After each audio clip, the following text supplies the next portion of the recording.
Hello, everyone, and welcome to another episode of the Reign of Emrys here on Dork Tales. I'm your Dungeon Master Kelly, and I am joined tonight by this fantastic team of adventurers and role players. I also want to thank everybody for being patient over the last couple of weeks while I recovered from my weird allergic reaction. And it wasn't an allergic reaction to running role-playing games, but to a vaccine. So now that I'm back, I'm excited to be running this again.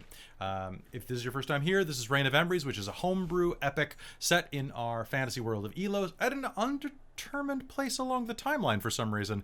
I don't know why, but there we go.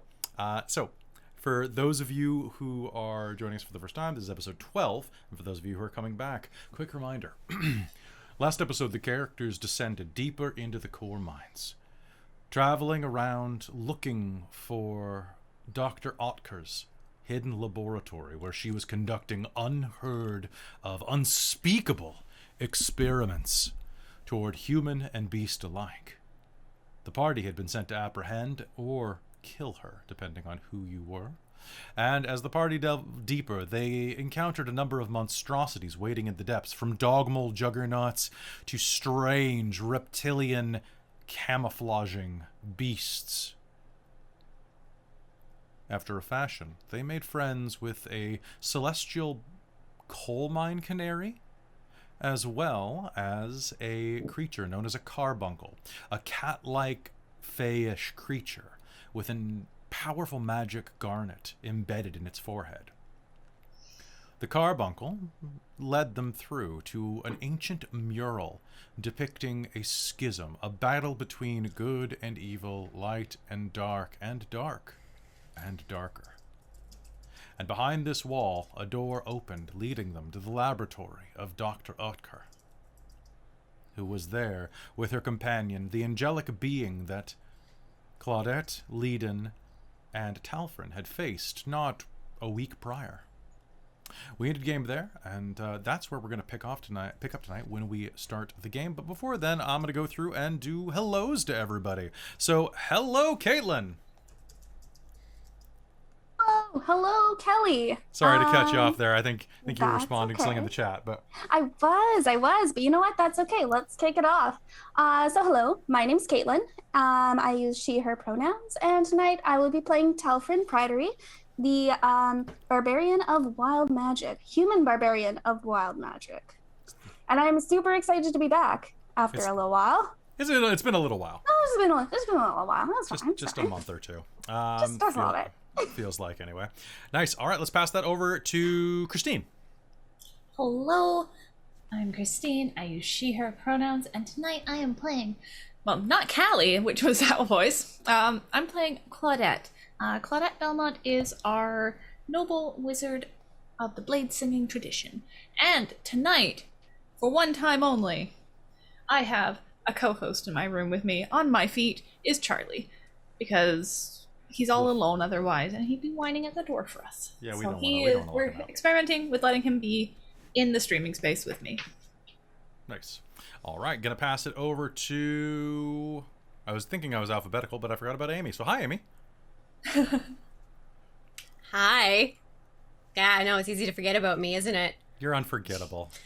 Hi. Anyway, yes, I am Amy. I use she, her, or they, them pronouns, and I am playing Leiden and Merav, the Asimar cleric of the grave. And yeah, things are weird. We're having some like weird visions and like all sorts of cool stuff happening, and things aren't what they seem, I guess. All right. I'm excited for this. It's gonna be fun. Let's pass it over to Mike. Hey everyone, my name is Mike. I use they, them pronouns, and tonight I am going to be playing Veritrix Soulstar, our lovely little, oh so emotionally stable Artificer Arterialist halfling. Okay. Who no longer has a little bunny companion, actually. Yeah, she'll get it back. Until she can reanimate it. All or right. recreate. And then finally, let's pass it over to Robin. I'm easily forgettable. It's okay. It's okay. You know, it took. You got there eventually. Did I? Cool. Yeah. But yes, hello everyone. I'm Robin. I use she, they pronouns, and tonight I am playing Ivy, our tiefling blood hunter, Order of the Mutant, who touched a wall and got a lot of psychic damage and definitely had visions of demons and devils in her head. So that's fun. That's real fun. Oh, you're right. That's where you did it. Yep, that's where I lost the HP. I was trying to look at my sheet. I was like, why am I almost at half HP? I thought we took some sort of short rest. Right, I touched a mural and I took psychic damage. Yep, that was it. It's true. As one does. Hey, so going into this game, I am privileged to let you know that I have 3 drama bombs. 3 something good happens, and 9 hurt them mores. Good Lord, chat. Oh my god. What? Yeah, what? I didn't spend any last session, Yeah. and I take my. notes. Oh my. Oh boy, You're and saving them hearing up. that, You're I saving bet them up. the chat. Yeah, there we go. Delta only 9. Oh. Oh, gotta make that an even number, right? And then Only 9. It's Kelly, and this is 1, then it'll be at 8. It's great because, like, if I worry I run too many games, I just can spend all these hurt them mores, and then I can run a different game. There you go, right? Like, well, I've had this idea brewing. Maybe Thanks, we ought Griselda. to just, like, I have 10 of EPK them. and call it good. right? Yep. All right. Holiday. All right, so folks, we're going to be heading in just a minute. I want to thank you for sticking with us as we had the little bit of a break. We've got a lot of great games going for the rest of the month, and some really good ones coming up starting this month. Quick announcement before we begin. Reminder that Mage the Ascension, the Victorian era, begins on Saturday, July 24th. This is going to be when we have our session 0, where you get to meet everybody, and starts officially the following week on the 31st. It is going to be a phenomenal game full of magic, mystery, a little bit of history, and some amazing players dressed in their Victorian finest. Now, including me in my Victorian finest, I have to finish putting that outfit together. Then we actually have 3 games starting over the next 3 months. In the last week of August, we are starting our Deadlands Blood Drive campaign, which is an undead cattle drive. Starring a fantastic cast and crew. And in September, in the 3rd week, we are starting our brand new Wild Beyond the Witchlight campaign, which is the Wizards of the Coast follow-up module. So it's not a homebrew, but it has Fae, so what more can you ask for? And one of the players has already crafted prosthetics for their costume, so hey, that's going to be a thing. I'm looking forward to it a lot. I hope you tune in and join us for that. But in the meanwhile, welcome back to Emrys. And once again, sorry for making so many of you cry on Wednesday for our other homebrew setting game. Oops. I promise I won't do the same tonight. Better. No, it'll be a completely different type of tears. Yeah. Yeah. As long as they're not sad emotional ones. But I didn't cry on Wednesday, so you gotta hit some other notes, Kelly. Speaking of which, I think we should start game right here. As the door swivels shut behind you, sealing you inside of the laboratory, you can hear the sound of bubbling brews around you, of machinery ticking and whirring as unseen cogs work their mechanical magic. Directly in front of you is Dr. Aurianna Otker. She's blonde, with piercing, pale eyes. Her lips are thin and fish-like, but there's nothing particularly unattractive about her. What she looks is tired. She's a blonde human woman of about age 50. She stands just over 5 feet tall. Diminutive. You can see that on the arms that stick out from the base of her wizardly lab coat, it is a thing, a wizard's lab robe, her hands are scarred in large patches like vitiligo, bits of pigment that have been suffused out of her already pale skin down to a near white. Little marks dot her fingers, and you can see that at least one of them, the middle finger of her left hand, is missing a knuckle. To her left, you see her companion, a tall, strapping man of nearly 6'4". Perhaps he was human at one point, but now his countenance is far more otherworldly. 2 sets of wings extend from his spine.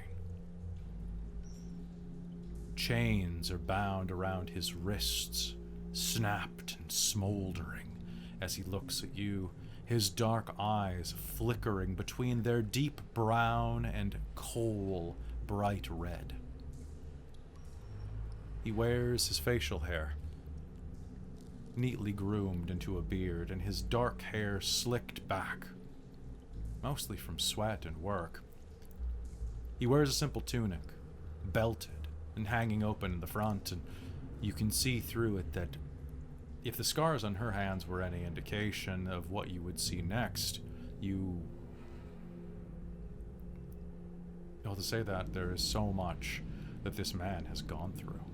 Places where the flesh is completely discolored, fused together in patches of tanned leather, reds, and pale peach.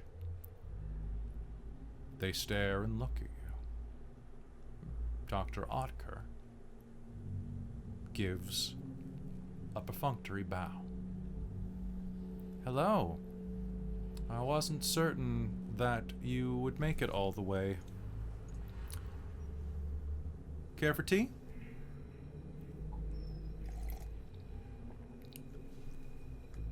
Certainly. I think I know why you're here. However, I would strongly recommend that you play nice. I have this place set up to be most unpleasant if someone tries anything. She reaches down, picks up a teapot, and pours, disturbingly, 8 cups of tea. The room smells of core dust, that crystalline irritation that floods your nostrils even through your filter masks. However, the air's clear for a change. You can hear the sound of humming and hoses. Feel the pressure shifting inside of this room. Perhaps there's a window up in the vaulted ceilings? Some type of suction system? And then she starts to over at a table in the center of the room that once has it looks like an operating table made out of solid marble. And the closer you get, the more you see that it's actually quartz. Blood has suffused it, seeping into the very mineral foundation of it. And it's been cleaned, but can it ever truly be cleaned? On top of it is a silver tray, tarnished with age, and on it, some fine porcelain teacups. She begins to pour 8 cups. These better not be that bad crap from up north, the carbuncle says, and begins walking across the floor. The last time that I had to drink any tea from Astaria, it was not a pleasant experience. It struts across the floor, keeping an eye over its shoulder at you. Well, come on. What's wrong? Cat got your tongue? Leadin All will right. follow. Yeah, Telfrin will go with. Yeah. All right, so when you say that you have the place rigged for, I'm assuming, to blow, what do you have in here anyways? I'm curious. She'd tell us. Well, I'm curious. I figured I'd ask. Magic. Raw. Oh, it's not nearly as fun. It is if you knew anything. Well, I build magic. She gives you a look across the room like, oh, sweetie. I find that much more fun. Can't imagine that magic with all this core is the most stable combination. Hey, we've learned that. It all depends. Hmm. We can discuss this like adults if you'd like. Please. Please, yes. Ivy's probably one of the last people to walk in, like following. She's kind of probably at the back because she's just like, she's resisting every urge in her body right now to take out her crossbow and shoot Aurianna. And as you are doing that, the winged man is keeping his eye dead set on you.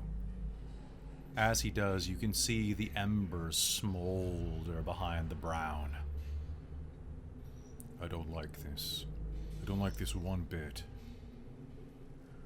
Aurianna, they're going to try something. Pish posh, if they're going to try something, they're going to try something, but no reason to be inhospitable. And breaking hospitality.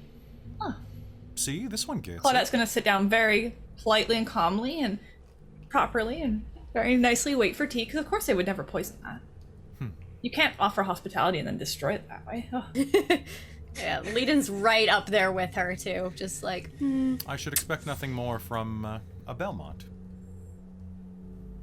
You're Well, thank you. Crispin's girl, aren't you? That is correct.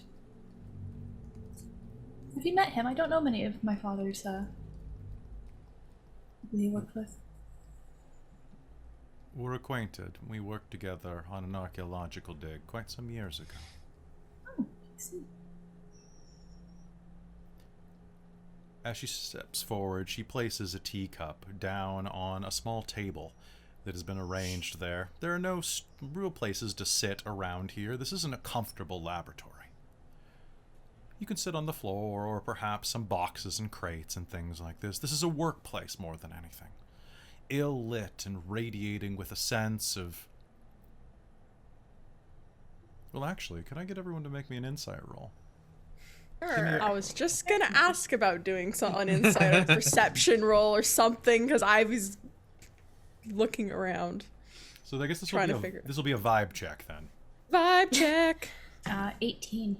18? 21. Perfect. 16. Oh, which, before Claudette drinks any tea, she is going to, like, perception check it. Sure. She's not 30, she's not 20. stupid, but she will play by the rules of polite society. Sure, that sounds good. So, what did you say you got, Talfrin and Ivy? 15. 15? 30 to 20. 30, 20, and Very, that was 13? Is that what I heard? 16. 16, okay. All of you are going to get a strange sense about the place, and as you are stepping closer, the sense is not one of peace. I don't want to say that, but it is a sense of exhilaration. Your blood begins to course more freely through your veins. You feel... It reminds you of childhood. On a swing set. That moment when you swing just high enough that gravity forgets about you for that brief heartbeat and your stomach lurches up into your throat, threatening to escape through your mouth. That feeling before a first kiss, that feeling before a first hit, that feeling when the tax man knocks at your door, that feeling when she looks you in the eyes and says, "I'm sorry, we have to talk." The anticipation and excitement and passion just kind of radiates from this place, but not in a negative way, but just in a way that it is what it is.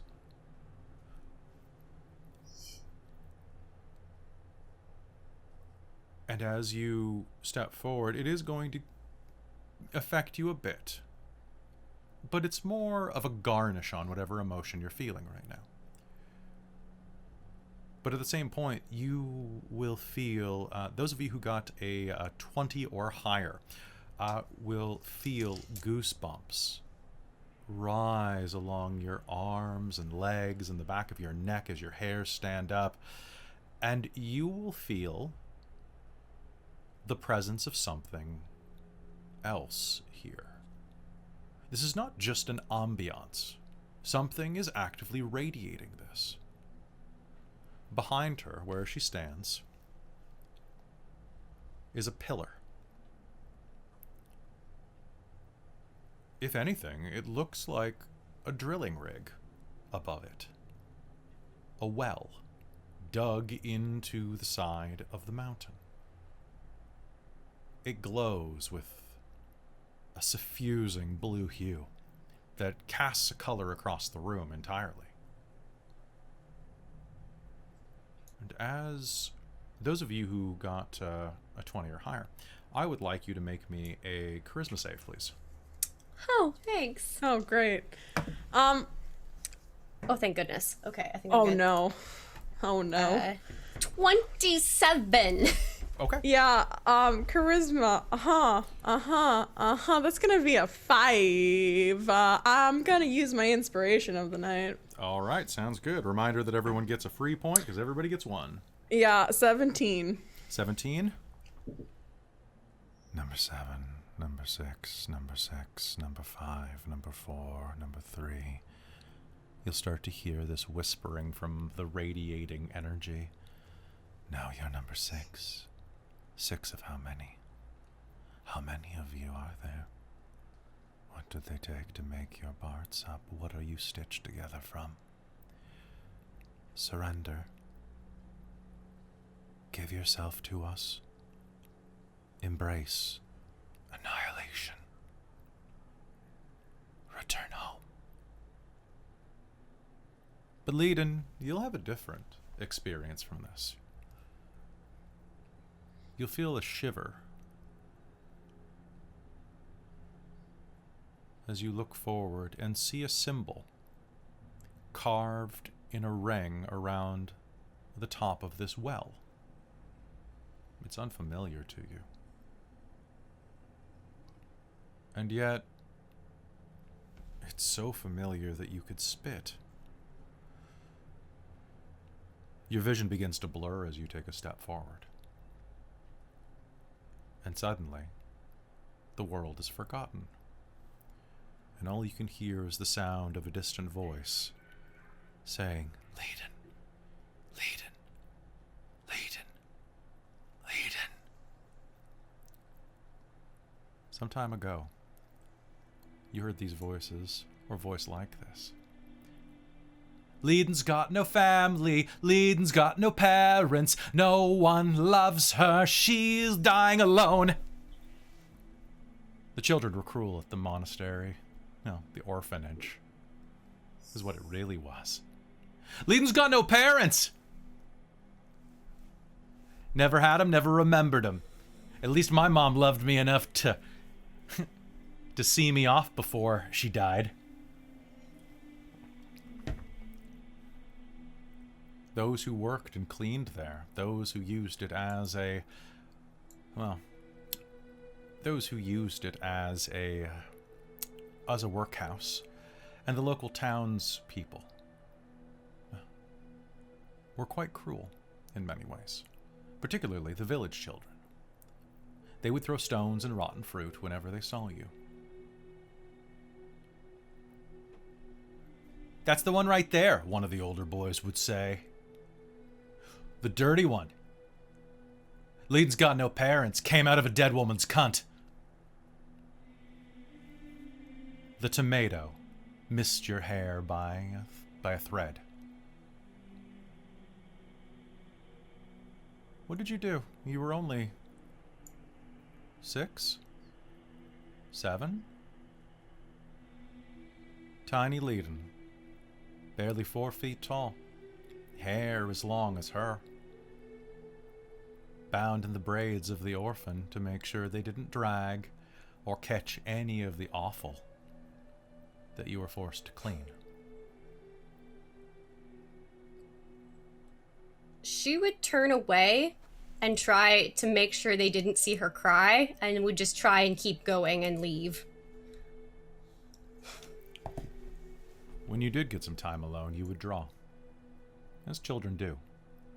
They would give you bits of colored wax to scribble onto old psalms and old pieces of paper, old flyers, old wanted posters, all manner of thing.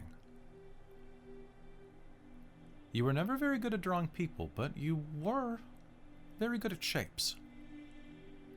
You were one of the first people, well, one of the first children at the orphanage to know the correction between a rhombus, a square, a circle, an octagon. And you had a keen mind at that age where you could remember symbols, courtly and otherwise. The symbol of the orphan was particularly easy to draw. And sometimes when your mind wandered, you would draw other things. A symbol like an open door. A symbol like an arrow flying from a bow. A symbol of a swirling cloud. And a symbol like the one you would one day see on the side of a well. Shaped vaguely like a pulsing heart.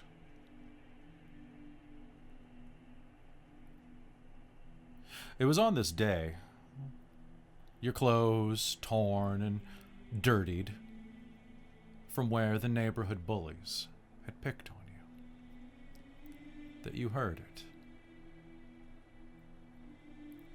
The sound of a carriage. The sound of horses pulling into the orphanage. Your dusty cheeks were streaked by tears, carving rivers through the muck. With a loud catch and groan, the 20-foot-high doors of the orphanage opened. Inside of the main chapel is where you were hiding that day. Right in here, sir, you heard one of the brothers say. And you heard the hard-soled shoes enter. The room was light. The Temple of the Orphans' main chapel had an immense skylight that illuminated the central pews. You were sitting just outside of the beams of sunlight at noon, and a man approached you, dressed in finery, a doublet, poofy sleeves, even a capelet. He was the wealthiest man you could ever remember seeing. His clothing made of crushed velvet, thicker than horse's hair, thicker than any of the carpets you had ever seen or rugs that you'd been forced to clean. He stood at the end of the aisle of pews and looked at you. Hello there. Are you leading? Who wants to know? My name's Crispin. I heard you had a bit of a run-in today. No. Can I No. I've just traveled a long ways. I'm a little tired. Do you mind if I sit down? It's not my church. Isn't it, though?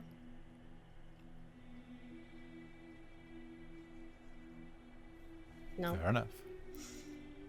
The man, Crispin, slid into the pew about 10 feet away from you. It's a pretty old place, isn't it? She shrugs.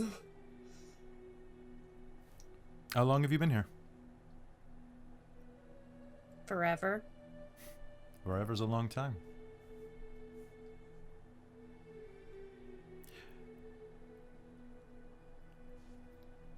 The abbess told me, we're old friends, told me that you've been having some trouble. You know... No, I didn't. You didn't have any trouble? No. Not with those idiots? No. So they're not idiots? I didn't have any trouble. But they are idiots. You're not supposed to say that. I won't tell if you don't tell.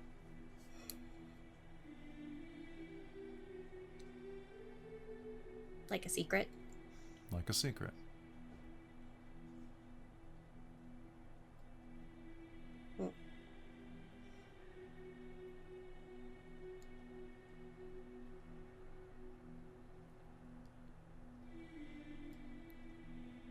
people of Hanborough are nice people, but their parenting, it leaves something to be desired. Their kids are thugs. I think that's the problem. A lot of people are born with everything, and they never learn how to understand when, well, compassion for people who are born with less. It's a hard lesson to learn. They say I deserve it. Why? Because I killed my mom. You didn't kill your mom. That's what they say. I've met a lot of people over my life, and a lot of them say a lot of things. I've personally found that it's up to you to decide whether or not they're full of it or not. Full of what? Crap. Ew. Whether or not they're stupid. I'll let you in on a little secret. I think you're smarter than they are. And I think they're jealous of that.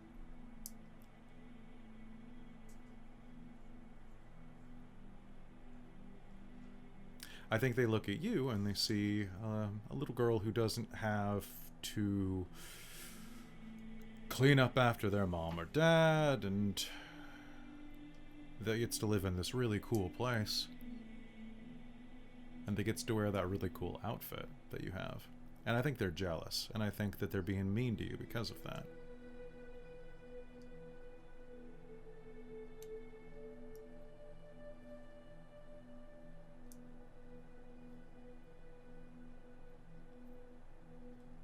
That must be hard, though.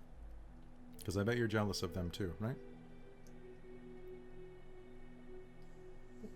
No, I'm not. That's good. I would be.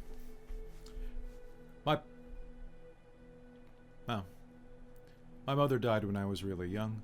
My father didn't, but he was always away on business or working with government stuff. You know, always dad stuff. So I grew up kind of like this, too.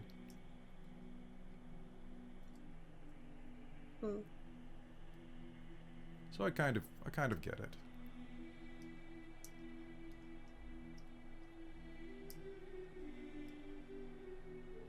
You know, I have a daughter about your age.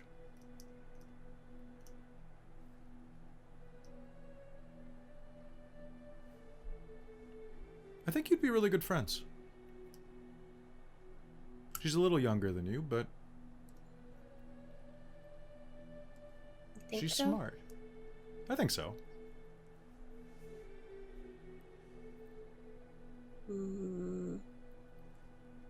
Is she here?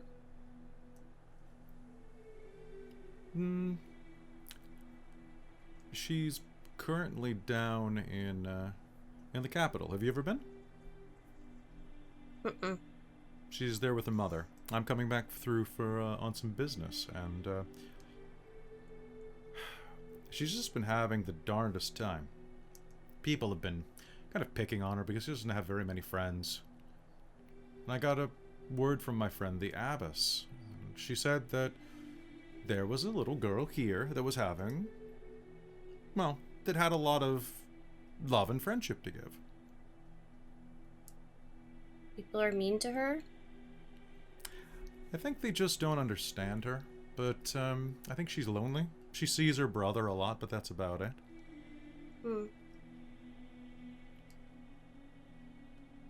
I have an idea. Why don't you come visit for a bit? We've got lots of sweet treats and chocolates and things, and if you like it. I mean, what do you do around here? Clean? Cook? You could do that for me, and I'll give you chocolate. They don't give me chocolate here. Exactly. It's a better deal. I draw 2. Do you? What do you have? I'm not very good, though. Show me. I want to see. And we'll scoot a bit closer, still giving you space. He understands children. And leans over. She'll pull over one of the sheets that she's been scribbling on. Huh. Can you make me an insight check? You're going to do this with level 1 stats. So. Oh dear. So you can add, I believe, probably a +4 or 5 to this. So proficiency at that point would be level +2. Mm-hmm. My insight's +8 right now. So Nice. What'd you get on the dice? 11. 11? Okay. So 19, or if you want to be +4 or 5, 16. So That's pretty more okay. than enough. He looks down at what you're drawing.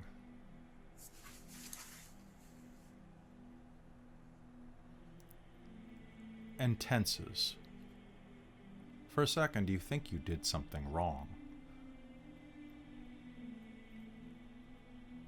Do you remember where you saw that one? Mm-mm.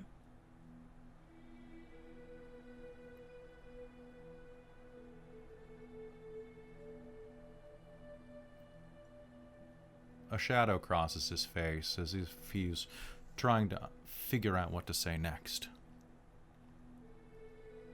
And then it clears. As the sun passes overhead and the light in the room shifts, and you just got it wrong. He's smiling. It's good. I never remember where. You probably saw this in one of the books around here. Looks like a part of an alphabet or something. Probably Dwarven. Dwarven's a hard one. I always had trouble with Dwarven. And Draconic. Draconic was a hard one for me to learn. Do you want me to show you what Draconic looks like? She'll push a sheet of paper over further. Let's see. So, Leiden. And he will draw some very scratchy looking runes onto the page. Let's see, that's Leiden. So that's how you spell your name in Draconic. So if a dragon ever needs to know what your name is, you can just show them that. And Why would a dragon want to know my name? I don't know. Dragons need friends too. They do? Of course. Do you know any dragons? I've met one or two. Are you friends with them? Casual friends. We had drinks. We had dinner together. Very nice. Remember, when you visit a dragon, always bring a present. They particularly like gold and silver and platinum.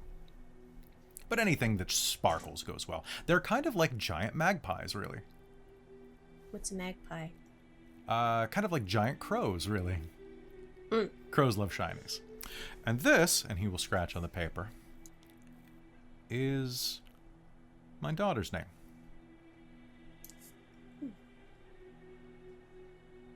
So what do you say?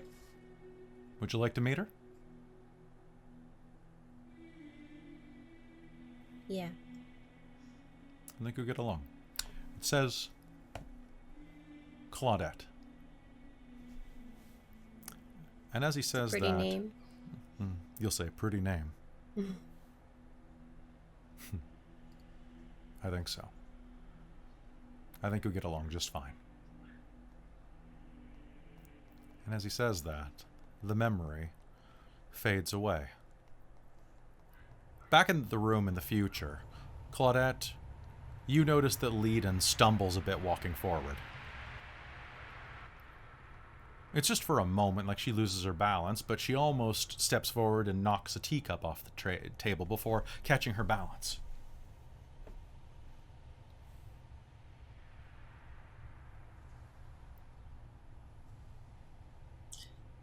So Claudette will kind of watch to make sure it's okay, but otherwise she's treating this like a high society tea in a drawing room where you don't give away any weakness or they're going to tear you apart.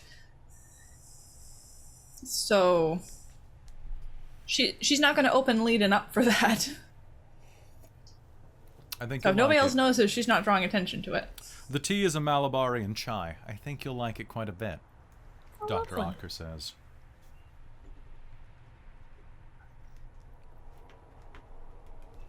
There's also a saucer of milk there, as well as some rock sugar. She takes one of the cups Lovely. and puts it on the ground for the carbuncle to sip. And you've never seen such a thing, but this cat the size of a small mountain lion leans over and goes and continues to blow the steam off the mug. I have a sensitive tongue, it says. Every one of its syllables slightly yowling. Oh, of course.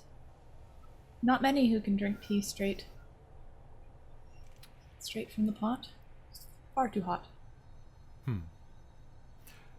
So, you're here to kill me, apprehend me, or join me? Well, I believe the implication was kill. Many things have happened since that, though. We met your nephew down in the town, and a lovely boy. How is he doing? It's been a He's while. seems to be doing well. His art is lovely.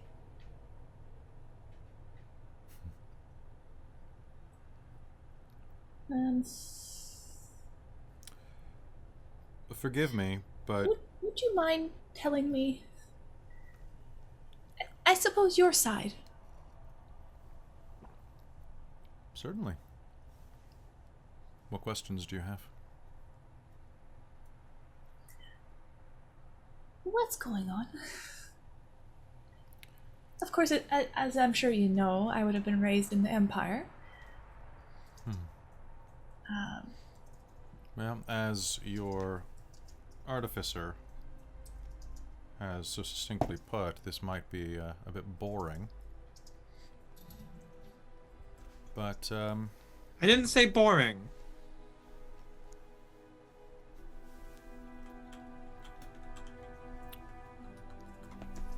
the Empire is, what's the best way to put it? Dying. You say that you make magic. Well, I cast magic. You use I magic. make magic.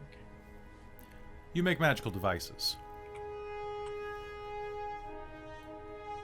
You're an artificer. Yeah. You build and channel magic much like Miss Belmont. Pardon me, Lady Belmont. Channels it, directs it. Or like what a little birdie tells me that your friend there throws it around willy-nilly. She gestures towards Talfrin. I don't use magic at all. I don't know what you're talking about. It stinks to him. It sticks to him like a stink, says How's that supposed to mean? Magic means you're sometimes has a mind broken. of its own, Talfrin. I always knew it was broken. And sometimes it decides it really likes a certain person. Oh. Is there a way to get it off me then? Probably not with ruining your entire personality and your sense of who you are. There probably is a way, but I wouldn't suggest it. Alright. What are you? Catagonian? Yep. You got that right. You have a very mystic tradition, your people. I wouldn't know. It's why the But go Empire on. wants to destroy it. Well, Didn't know that part. she You say leans... mystic tradition. The old Fey magic. I don't know much Is there about it anywhere beyond we could that. learn about? Go to Catagain. Probably useful. All sorts of witches and Fey casters and other strange things there. It's probably why the Empire wants it.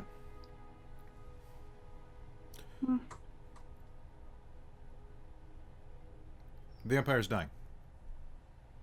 Why? We're running out of magic. Sure, you can cast it. You can draw from the weave and from the world, but the country, everything that the Empire does is founded on Magitech. Magic is a non-renewable resource.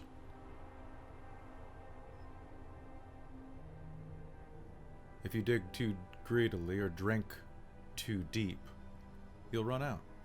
It has to be harvested. Like crops. Once upon a time, we used to have blue grapes. They grew all over Emrys. Hundreds of years ago. The most beautifully sweet and sour wine that you'd ever had. It was addictive. People loved it. And they drank it to death. Until not a single seed remained. They drank it out of existence. Magic's no different.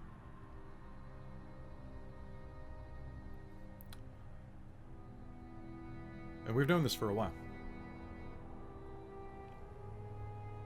Decades. So we expand. Well, the Empire expands. And it looks for additional sources.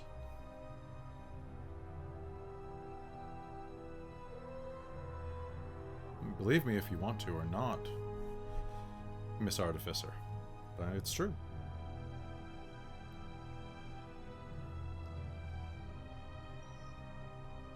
This was once a temple to a god of light and hope, and I think justice or love. I don't have the records, unfortunately, but it's closer to other realms. It took me a long time to find this. Back before, the temples on Elos used to be built to gods that were more primordial, more spiritual than the ones we have today. More ephemeral.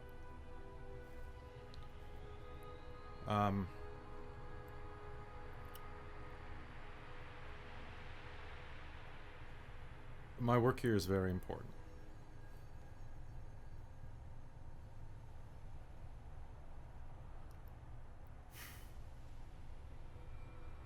Exactly. I just don't know if I can trust you.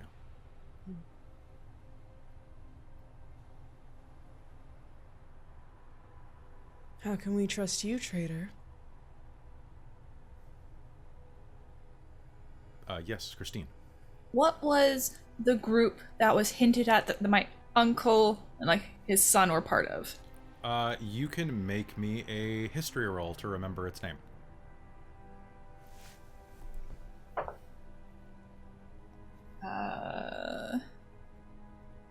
History. Where is it on my sheet? There it is. 22. 22? Yes. So one moment, I'll just send it.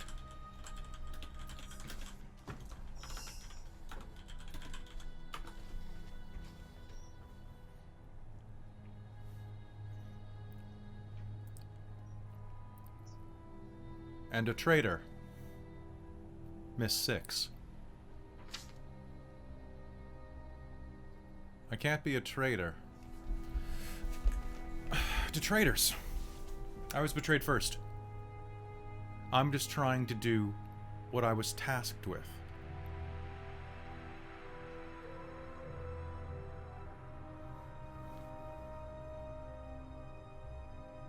And what was that?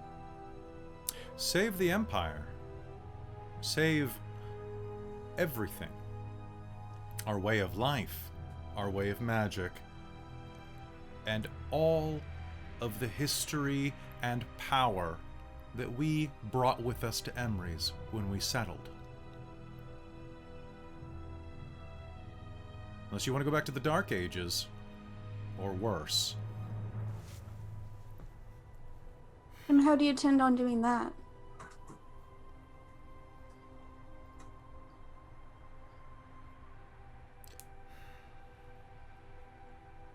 And why'd you leave? All right, make me a persuasion roll, Talfrin. Since you're the one who leaned in the hardest right there. Okay. Whoa, I got a 6. You got a 6? Oh, yeah. Like I said, I don't think I can trust you. You're literally coming here to kill me. They sent an Imperial blood hunter. They sent Crispin Belmont's daughter. They sent... I'm sorry, Miss Artificer. I have no idea why you're here. I'm assuming that you're some type of servant or assistant. Actually, no. I was sent here to fix the telescope up the road, and... So Then- why are you still here? It's a friend. because this group is really cool and we get along. But ultimately, no, I wasn't sent here to kill you or capture you or anything. Really cool.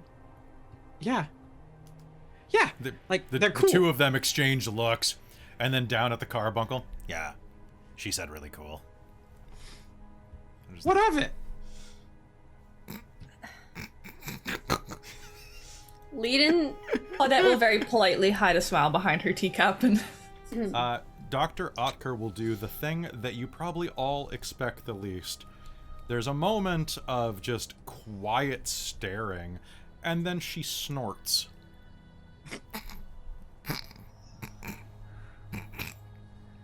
Why is that so funny?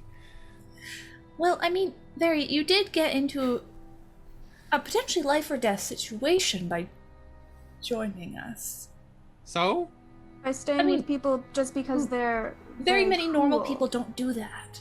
Yes, it's not typically. I Really? I was It's very trying to- sweet. I was trying to manipulate you at the beginning. Gotta be. Oh, it didn't work. I mean, you're here. I manipulate myself. How do you think I function on a day-to-day basis? I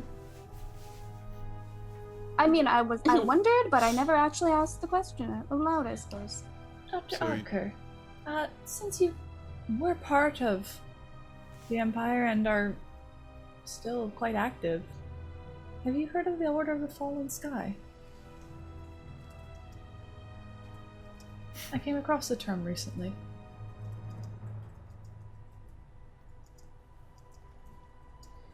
I'm acquainted.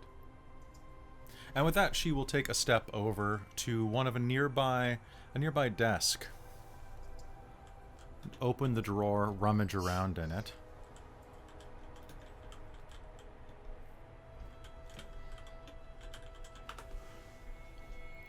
And pull out a small ring.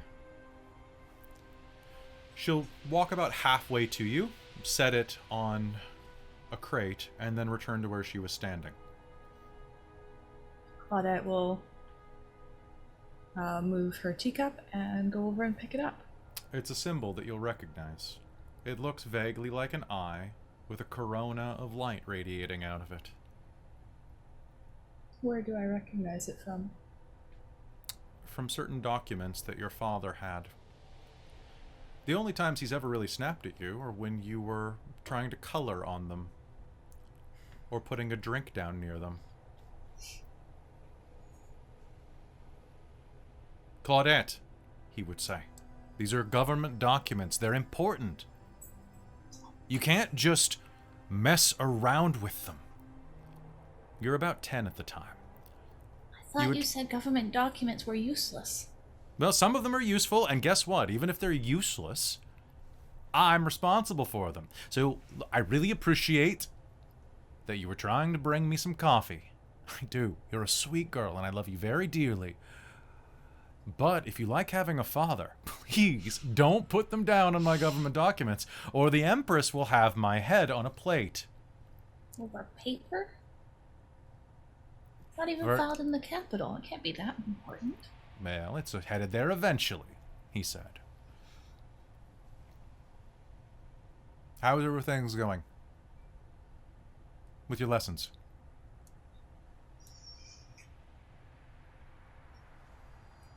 Good. Good? You're trying to dodge the question, by the way. I asked you, when you brought this in, What did I say? You knocked on the door, and I said what? Come in. Yes, I did. Good. And then, when you gave me the coffee. Well, when you offered me the coffee. Before I did get a little snippy, he said, when you set it down. But before then, when you came in with the coffee, I said something. What was it? Come on. You've been practicing your celestial. I need to know. Tu eres maladato. Something. In common, it's 3 words. You can do this. You brought fresh coffee to me. Something. I love you. So it wasn't something I love you. That's 4 words. Anyway, the first word is something. Come on. Something.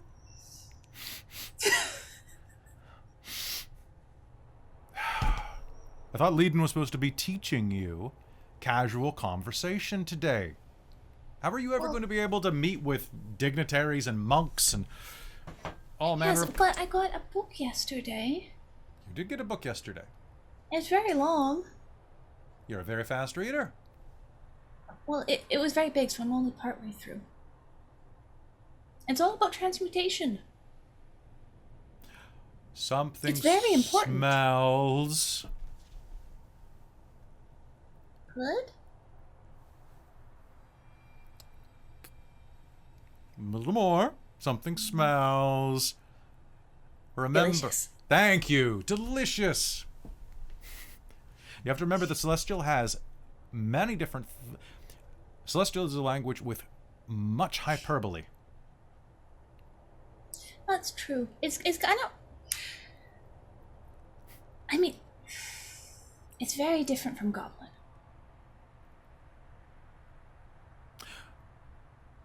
This is the last time that I buy you a comic book.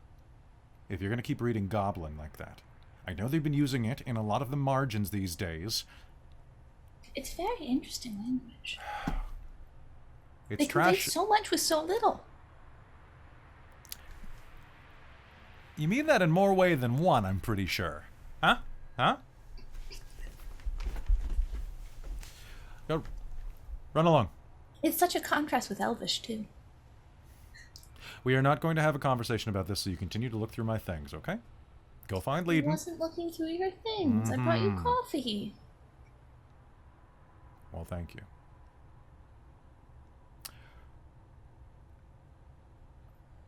But you're also behind on your studies. And your mother's going to have my head, and I'm more afraid of her than the Empress. Unless, by dinner time tonight, you can rattle off the proper forms of address for everyone at the table. This is my brother, this is my father, this is my mother, this is my friend. You have to have all those memorized by dinner or no dessert? You know, that's not fair. That's not fair at all. That's not fair. I'll still have dessert. I'm a good father. She's gonna whirl, stamp her foot, and run out. Oh, that's fair. I should give it to Maxine. Maxine got full stars today out on the jousting range. She's gonna hit the door. Well, not like hit the doorway. Turn, like do a little twirl turn, stick her tongue out, and then run around the corner.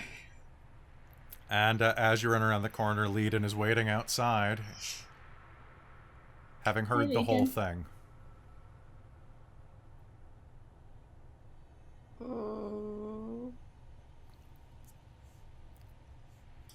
Let's go. So, let's focus on those ones. It's supposed to be strawberries tonight. And it was. But as you look at this ring, it is the same symbol that you saw before. The same one. That's the Order of the Fallen Sky. I know of it. I belong to it. before I was betrayed.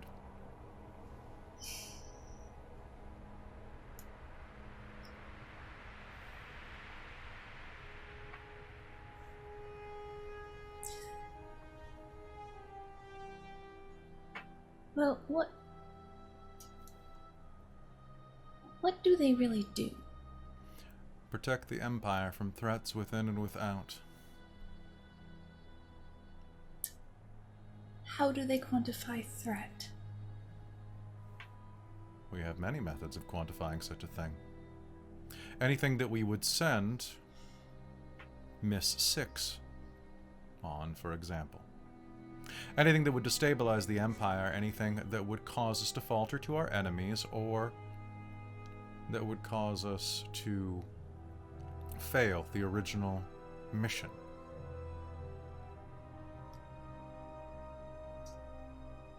So setting up a garrison to be overrun and destroyed, of our own troops, would be aiding this possibility? I'm afraid I don't follow.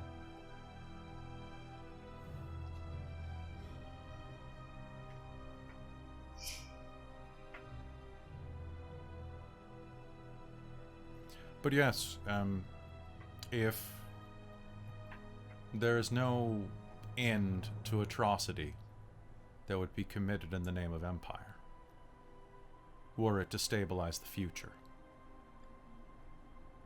1,000 deaths is a drop in the bucket versus 1,000,000 lives.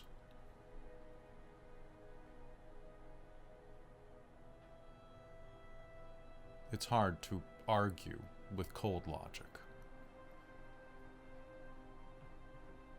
And sorry, but what did you do that made you get deemed a threat? Lead, I'll let you, now that the ring is out in the open, the question has been asked, you may make a persuasion roll. Okay.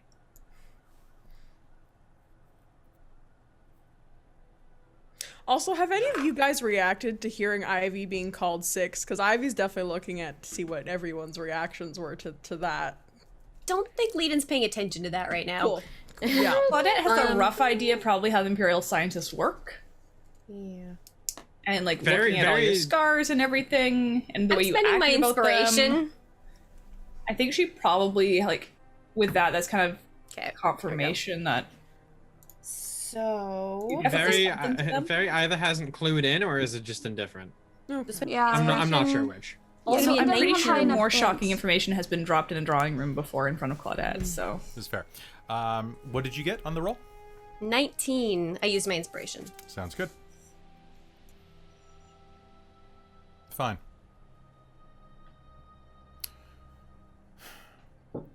Our magic reserves are ebbing. We were looking for alternative power sources, and we found it. At some of the old holy sites. We searched for anything that would replace the energy we were drawing ambiently. From places of spiritual significance. It wasn't the holy site's power that we found, but it was doorways. Places where the worlds were closer, the planes were closer. Places like this. These are fewer. What is this place? This And used to Leedon's looking at the well rather pointedly. This is a temple that was directly connected to the ethereal plane.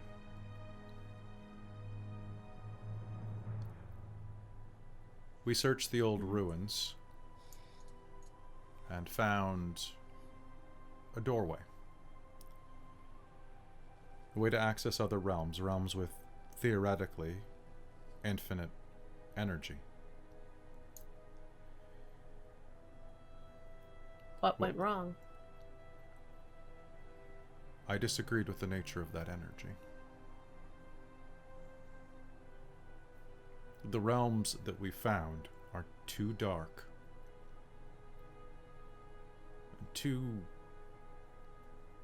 The end only justifies the means for so long.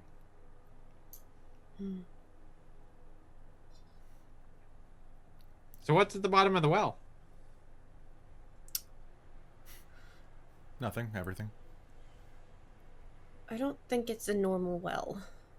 Well, I mean, that's clear. But, Well, you mean Is- that's clear. okay, I'm hilarious. But, so at the bottom of this well, is that the portal to another plane? It's more Is of it a the portal metaphor. to a bunch of planes? It's the portal to one of the ethereal realms. The greater realms. Portal's kind of a... It would take a while to explain the metaphysics.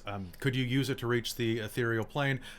Potentially. It also might just eviscerate you. It's fairly concentrated. I've stabilized it with a certain amount of... well... of core. Oh, that's extremely neat. Prevents it from spilling out and blowing up the lab. That's probably a good thing. Yeah, it really is. It really is. So you found this dark magic, and the Empire wanted to use it, and you thought not? The Empire didn't just want to use it, the Empire has been using it for decades now.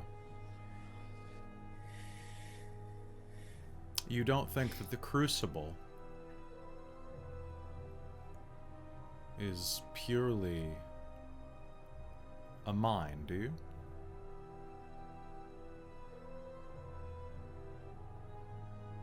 I don't know. You mean it's another site like this? Yes. They're digging deeper and deeper, and one day they're going to crack something open. But there are others, and they're looking for them.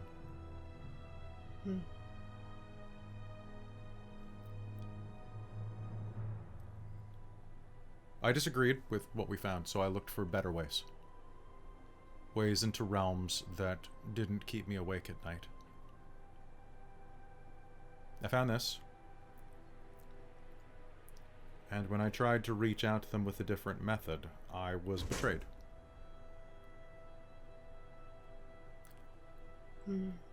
They sent assassins after me. They failed, thanks to my love. I think you had a hand in it as well, he says. I think you might know them, Miss 1 and Miss 2.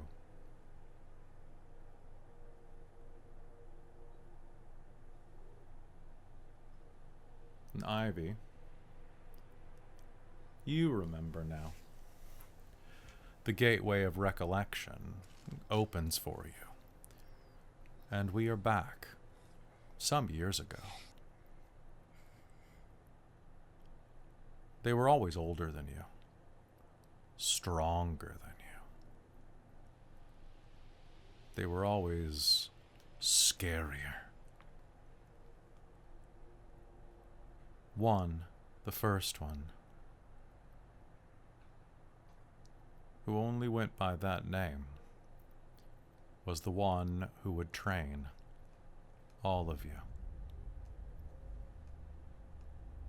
Her voice was gravelly from a wound that nearly split her pinkish red throat all the way down to the bone that had been healed by magic, but it always left a startling darkness.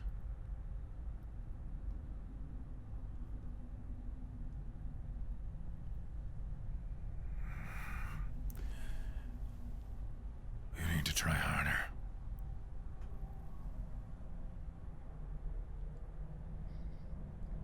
I'm doing my best.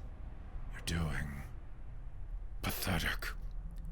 And as you went to lift the sword that she had knocked from your hands, her boot rose swift and plunged the hard-soled heel into your lowest floating rib, bending it, pushing it into the wall of your stomach. Again, she says, as you try to pick up the sword. Her foot comes down again and again and again.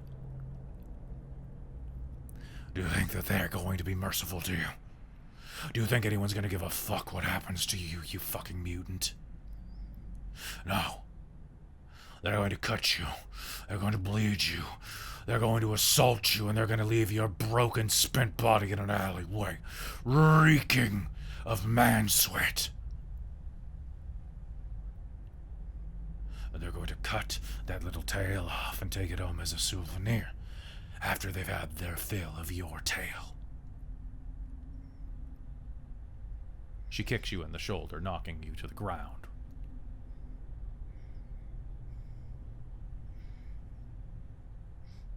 This one's useless.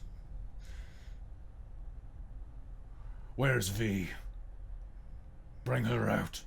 At least she has some fight in her. We should boil this one down for parts and make another.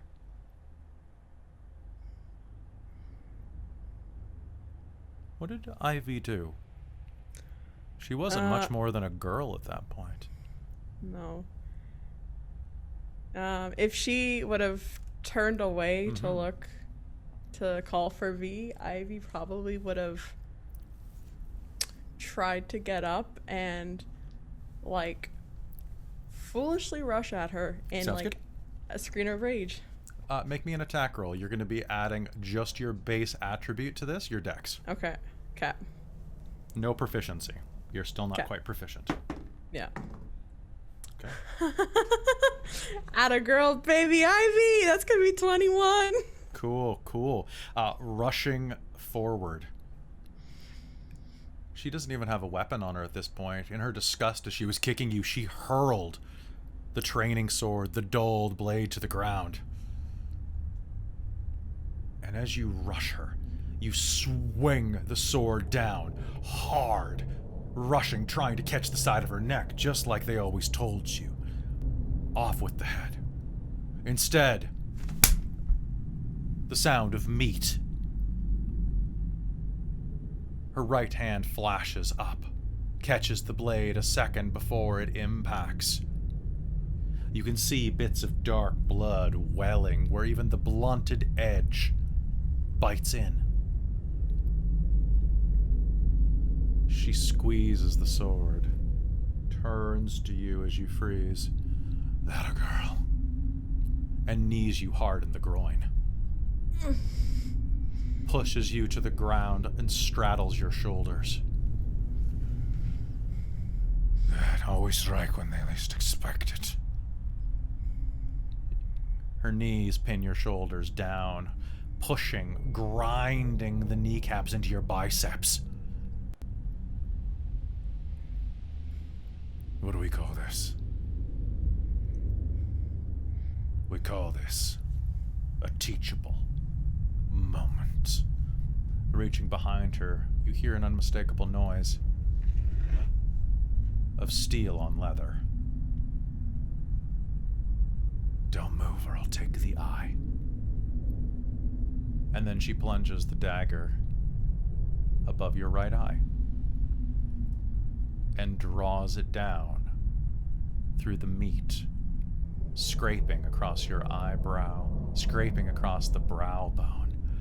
And as she brings it down, it is close enough to your eyeball that you can feel it shave your eyelashes off the lid.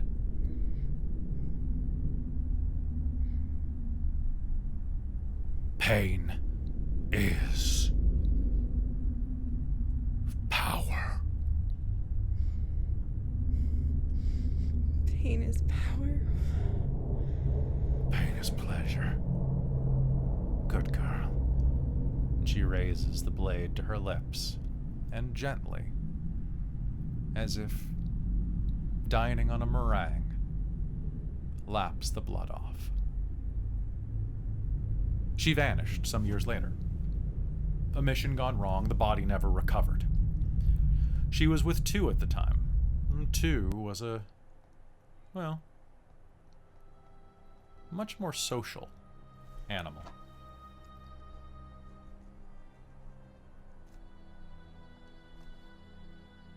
You missed two. But one is the one who left her mark on you.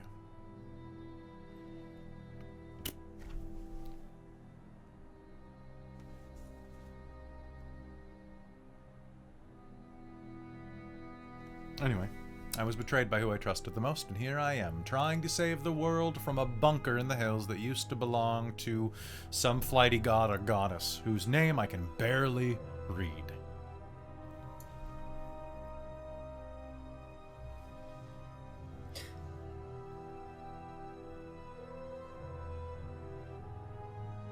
May I take a closer look? I wouldn't touch it, but sure. And she'll Eden's gonna step go to the side. take a look at the edge of the well and at the symbols on it and see if there's any other writing. Anything.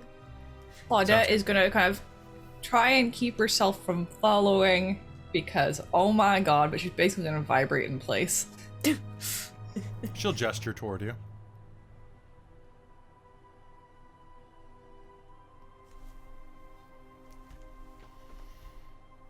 Teacup on the table and over. How many of you are there now? Miss Six? Aurianna will say. As Doctor finished building his fleet,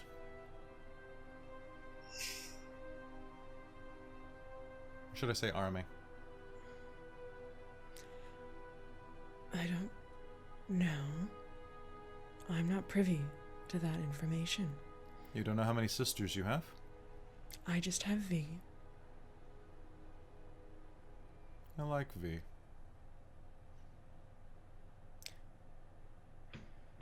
You would. V didn't come here to kill me, so it's a little. She wasn't as good. She's weaker. Fair. As you approach, Leiden and Claudette, you may inspect the well, which is this immense 8-spoked creation that glows and radiates with energy. It has a number of chains and baubles and wires leading out to it that are feeding into an operation table on the north side of the mobile track. As you approach, you can see that, yes, there are a number of old faded runes carved into it, but it would take definitely some connection to read it. What kind of connection? It would definitely take certain languages. What languages do you both speak? I only have Celestial in common. Elvish, Draconic, Goblin, Celestial, and Sylvan. It is none of any of those. Damn it. But do any of you have the spell Tongues? Nope. Okay, Claudette, you have the Linguist feat, do you not? Yes. Okay.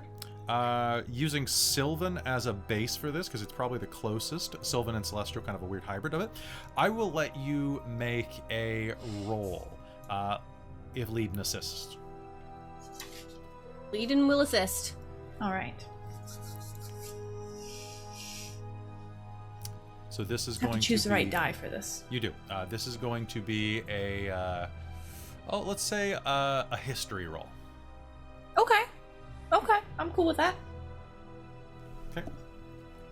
I think history is the closest to linguistics, really. Like it's basically humanities.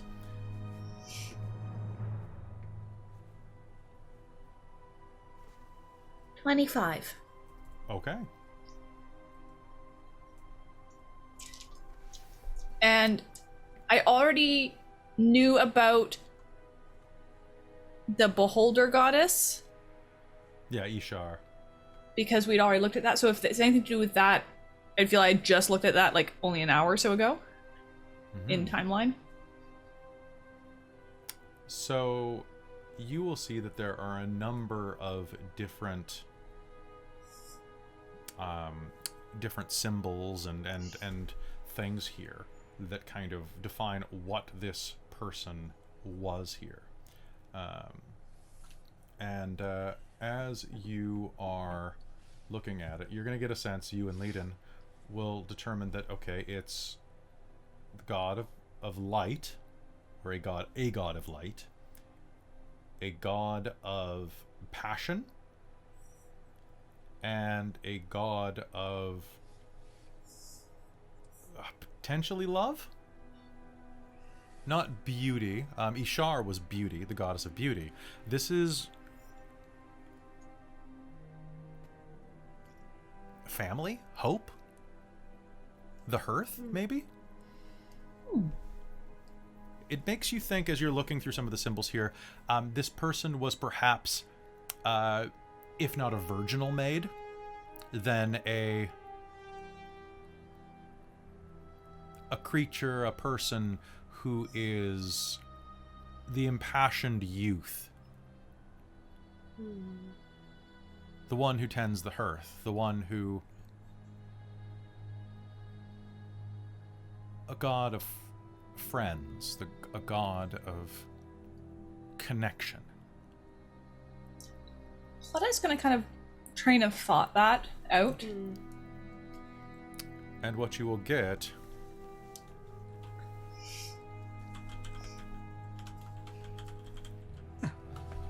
is a name.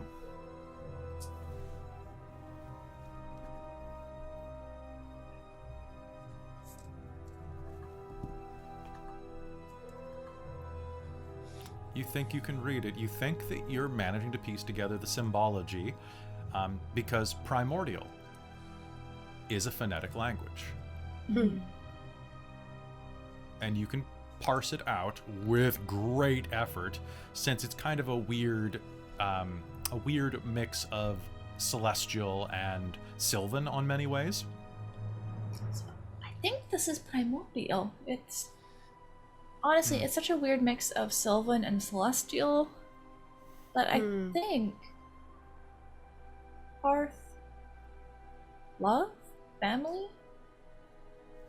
That's what I gathered. Believe I've seen may this have been before. Asirta? Asirta? I'm pronouncing it right? Can't truly tell. Legion's pointing at the symbol that she used to draw as a kid. What does this mean? What does it mean? I know this. As far as I can tell, that's the symbol of this temple. However, Would you have seen it before, Regan? that question echoes in the air. As nearby, Very, can you do me a favor? Can you make me an int check? Yeah? Yeah. Okay. Do. You can add your history to this if you have history. All right, sounds good. So, int history. Yeah. Oh yeah, I guess history is int. So that's gonna be a 19. Ooh. As they're saying this, you are going to perk up slightly. Because there's something about this that they just can't understand. How could they? They're not halflings. For at the back of your mind, that name echoes. For there are many names like it. But there are very few ones with as much meaning. You're thinking back to little celebrations. Now, when you were growing up on the bases, you were surrounded by humans, grunts, soldiers, lieutenants, strict military regimen, and occasionally as you would get older, there were raucous parties for young recruits, often busted by overbearing commanding officers. But it was around the holy days that the few halflings that were there, of course you're all workers for the Empire, never any soldiers really, would gather. And they would sing the old songs in the old tongue. For halfling is still a language that is alive among your people, although it's rude to speak halfling in front of your superior officers. Who knows what you could be saying, after all? And you think back to one time in your early years when you were barely 2 feet tall. Just getting a bit of a blush to your cheeks. Your parents were still looking very young. The gray hadn't completely overtaken your father's head, and your mother was still in her thin glasses. Before the Coke bottles, well, pardon me, before the whatever beverages drank, bottles of this country had descended over her eyes. Various parents are still fairly young, though. Not according to your survey. They're like 120. According to the PHB, halflings live well into their 2nd century, though. I don't think that's how it works in Elos. Oh, because that's what I was basing it off of. Were you? Yeah, I was basing it off of, like they're more like younger, middle-aged. Hold on, I'm gonna double check that real quick. Age to the middle of their 2nd century. So they live to be about 150 max. In Elos? No, in the book. Oh. Second century is like 100 plus. Oh. So they basically live slightly longer than like people from Japan. Anyway, so before the gray took your dad's gray haired anyway. We're gonna go with that. Okay. Because they're supposed to be like younger, middle-aged, basically. All right. So back before your father's hair completely gave up the ghost, and he started dyeing it with coal tar, and back when your mother still was not wearing glasses quite yet, but perhaps maybe squinting a little bit more than normal, refusing to admit it, maybe relying a bit more on the magnifying glass, than she probably would have a couple of years before, because it comes on quick when it comes. You can hear the sound of dancing and laughing at this simple little event. A Sertanal. The festival of friends and family. An old halfling tradition, similar to Brignock, the Night of the Hearth. Now, Brignock is a much more recent holiday. But a Sertanal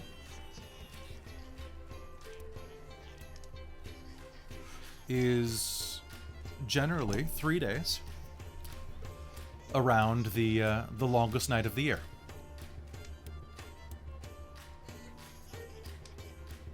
Pardon me. No, it would be around the shortest night of the year. Pardon me. My bad. So it would be around the summer solstice. Brignock is the one that's around the longest day because you have to have the hearth rolling, basically. And it is generally a pretty solid party. It's an old word that in Halfling means community. Good vibes. And, connection.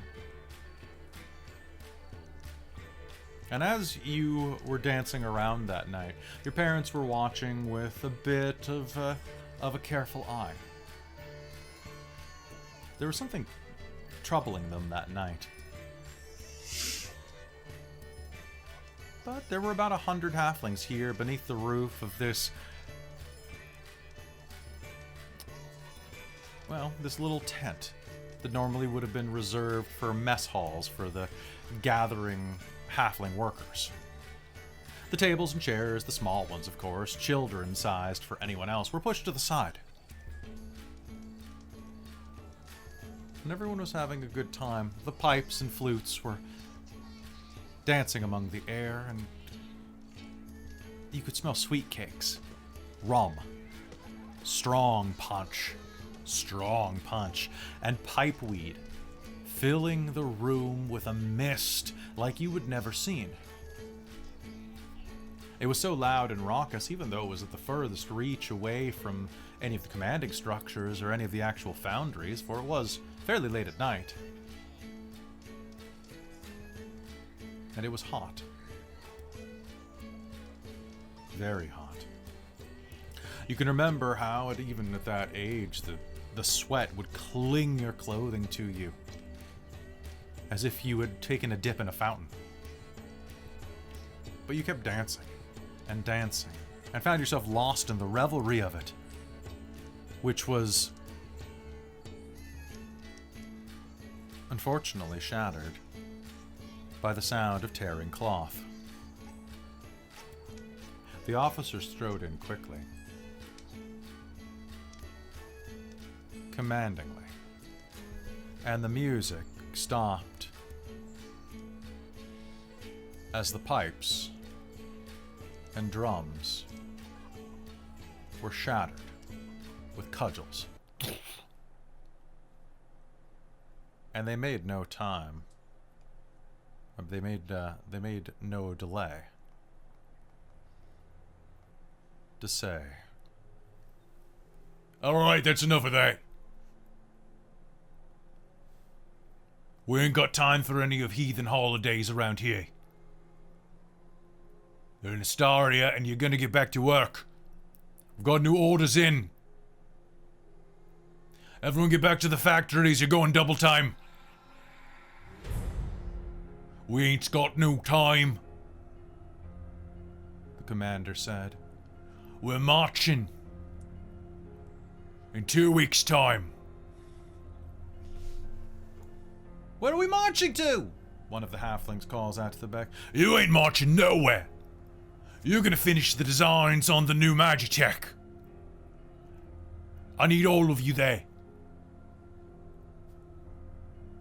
Anyone? What are the ages? Anyone below the age of 20? Get back to cleaning. Anyone above? About the age of 13 for a human. You're going to the foundries to learn your bits. We've got to march to Katagain and Masolia. But if we're marching in 2 weeks, why can't we finish dancing tonight? Your father stepped in front of you at that point. What was that? Nothing, sir. Nothing at all. Nothing at all. Not even a little bit. Just, my daughter was flexing her vocal cord. She's quite talkative, really. She's quite a lovely girl, and she's how old is she? 19 and a day. That's all. Unfortunately, too young to be in the factory now.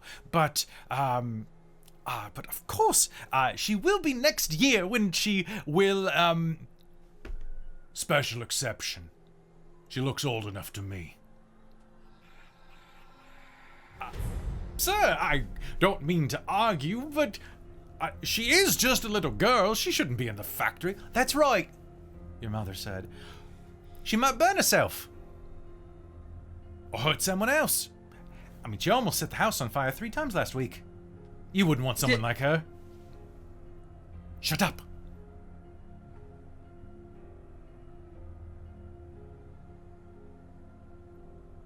Besides, somebody has to clean the house. I always heard that halfling houses were nice and clean. Don't know how that's so, with you traipsing around with your bare feet, bringing the mud everywhere. Everyone get to work!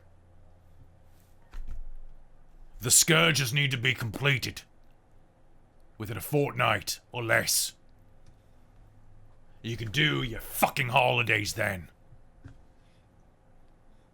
Remember, it's almost Orphans' Day. Do a real fucking holiday.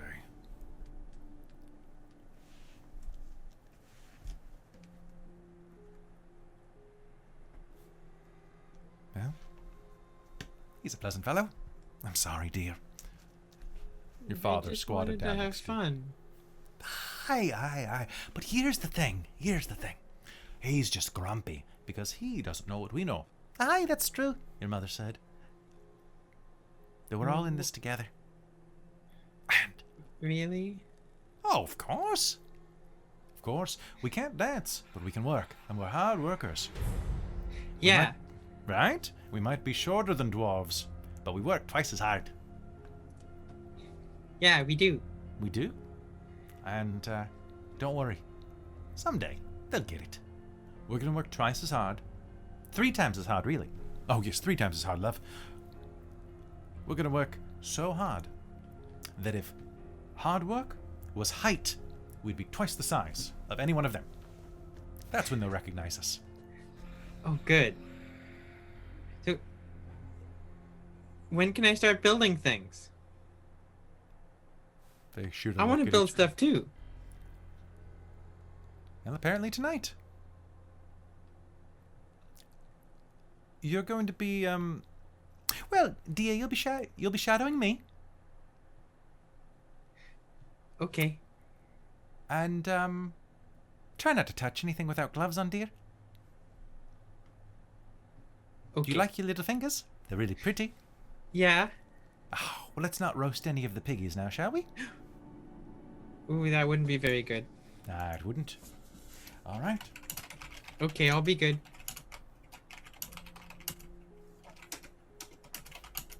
I hear it chattering. What's going on? Ah, there we go. It cleared itself up.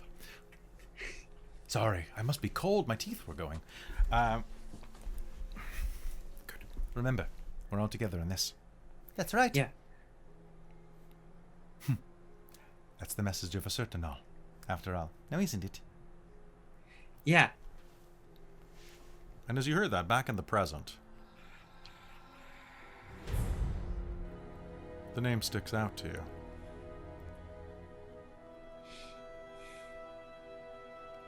For as we all know, halflings were some of the first and oldest races in the world. Although if you hear the humans talk about it, halflings were made with the rest of the clay that was left over. That's why they're so short.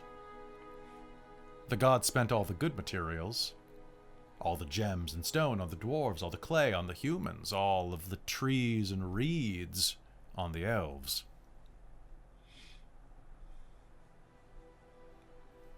And the halflings were made with what was left, which is why they're so short. That's one possible creation myth. A certain all.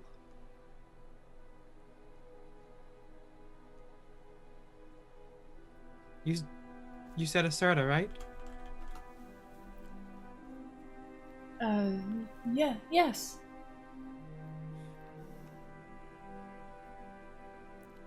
Means community. Being together. Well, it seems to have brought us together. So, how be it? I asked you once in a bit of levity, but I should say it again now, the doctor says. Are you here to kill me? Or are you here to help me? What do you want to do? I want to save the Empire. I want to save us all from the dark corruption that has wormed its way into the heart of each and every one of the halls of power.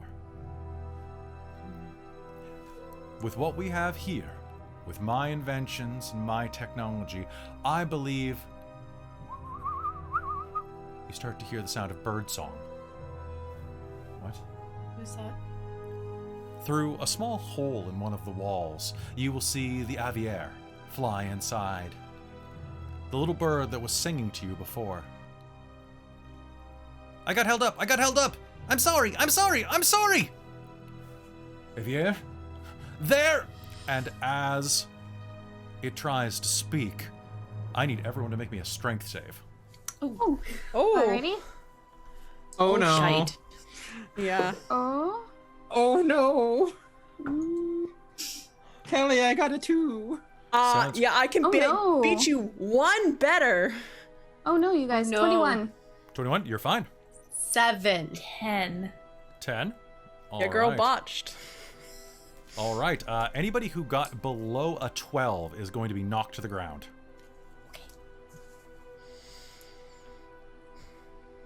All right. Alright. And the entire room is going to shake. Actually, pardon me one moment. I need to roll for these guys. Because they are people too. Oh, they're both fine. They are knocked a bit. And as that happens, the mural that you entered from explodes. The entire wall collapses inward, and each of you will hear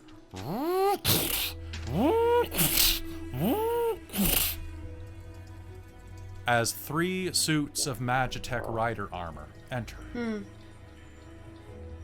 Their guns alight, each ridden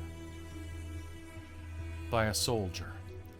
As the door explodes inward, they step inside, and you will not have to roll for this. Personally, you will see that the 2 Magitech armor in the front are these kind of greasy gray bipedal walkers with cockpits in the front of them for the soldiers, with grasping claws.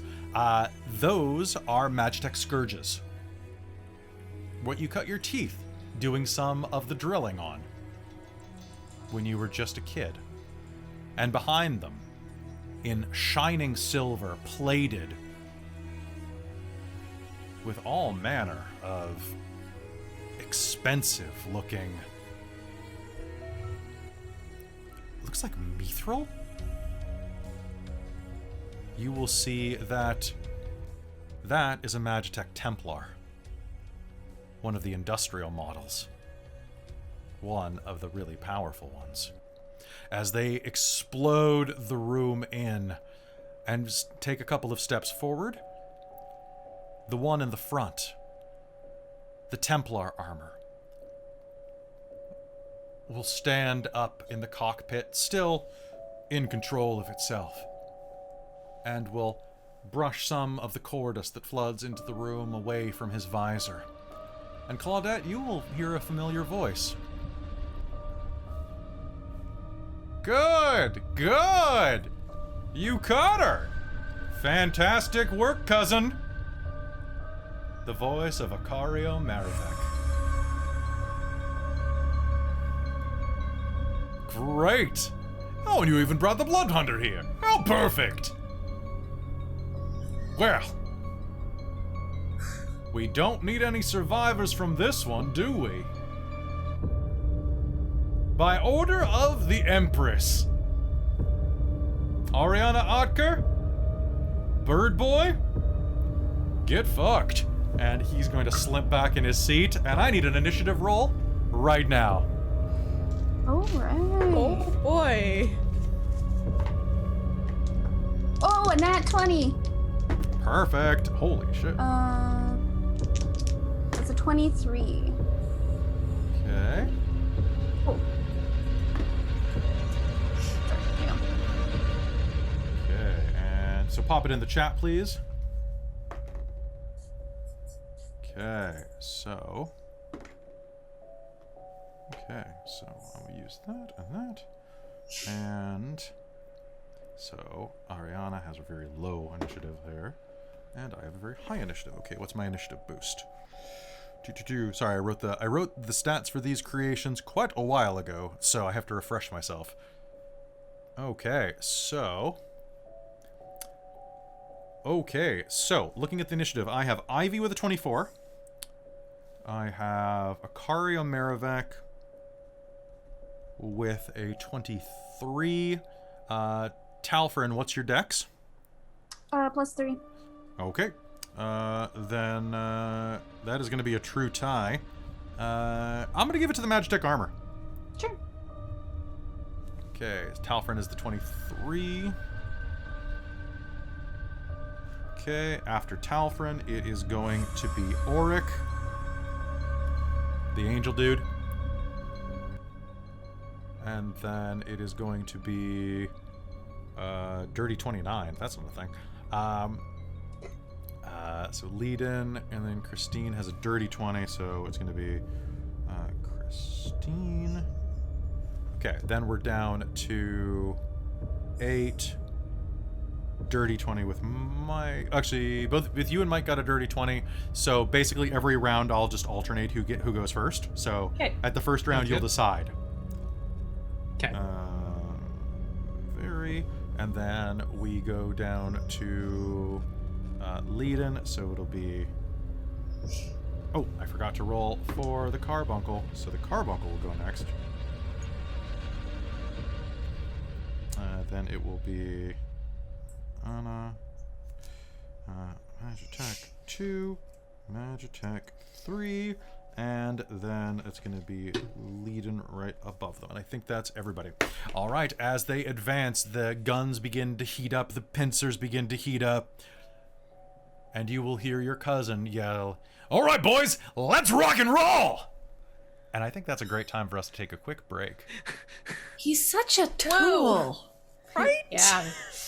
Oh my goodness. I never liked him much either. I like him so much. Well, especially after that last game. Oh, but talking like that, he's Vary's kind of tool. Yeah, he's basically. my Oh god, he's basically Dante. Like, Vary's like, ooh. God. All right, folks. Hey, we're gonna be right back. We gotta take a quick break, so don't go anywhere. Break time.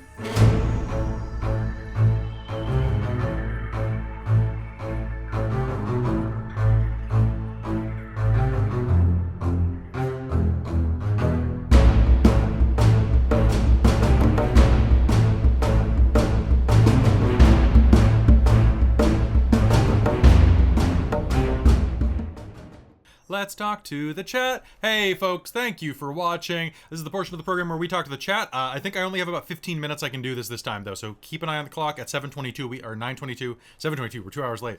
9:22, we have to hop back in a game. I'm sorry game's been so slow and boring, like, that we haven't done anything or done any character development. I know it's been a rough game for that. I'm really sorry. Shut up. Right? Yeah, right? shut up. Not your mouth.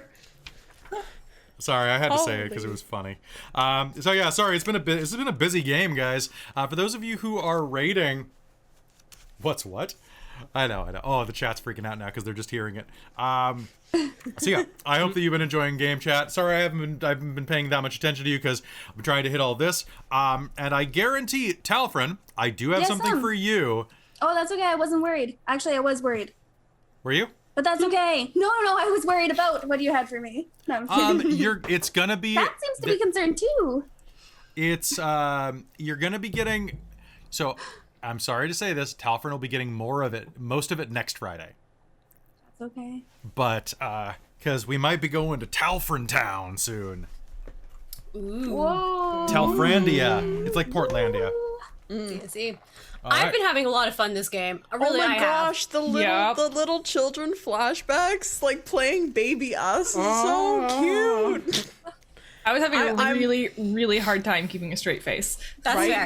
I'm just like little Leiden? tiny Leiden being Oh like, my god. no, I'm not having trouble. What do you mean? I absolutely adore baby Leiden so much. That was pretty cute. And I'm your just like imagining sassiness. first time Leiden sees Claudette, be like, oh, this one's mine. Aw.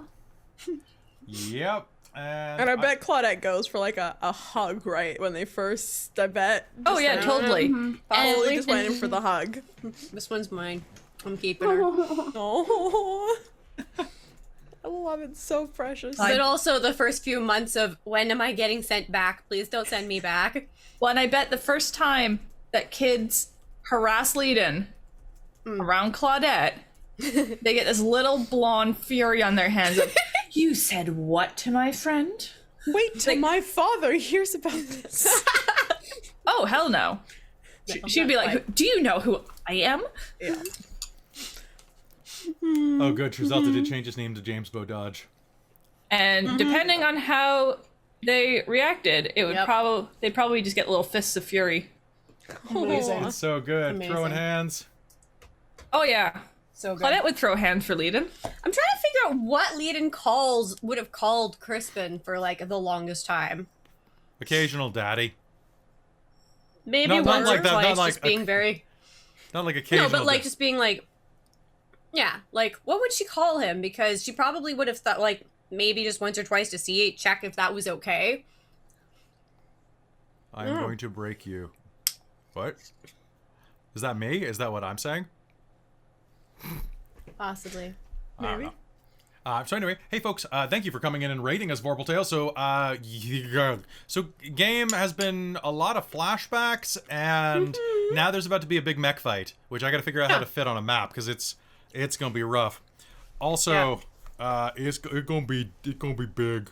It's a big. Oh shit! I have like 7 books open right now that I Oh my have God. to refer to. That's understandable. So everybody's having a good time tonight. Oh yeah. Yes. Oh yes. Don't you love the lore and backstory episodes? I do. I have I so do. many notes from tonight so far already. Thank Oh. God. By the way, when I was naming that festival,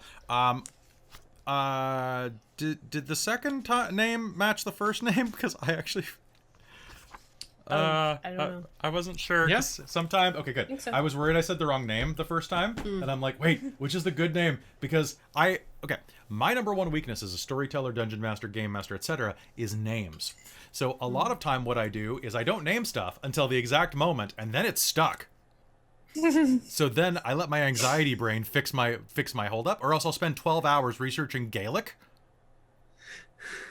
for Why are one you word. adding me for my character name? I'm adding you right now. Okay. But yeah, Feel so very called out. you should be.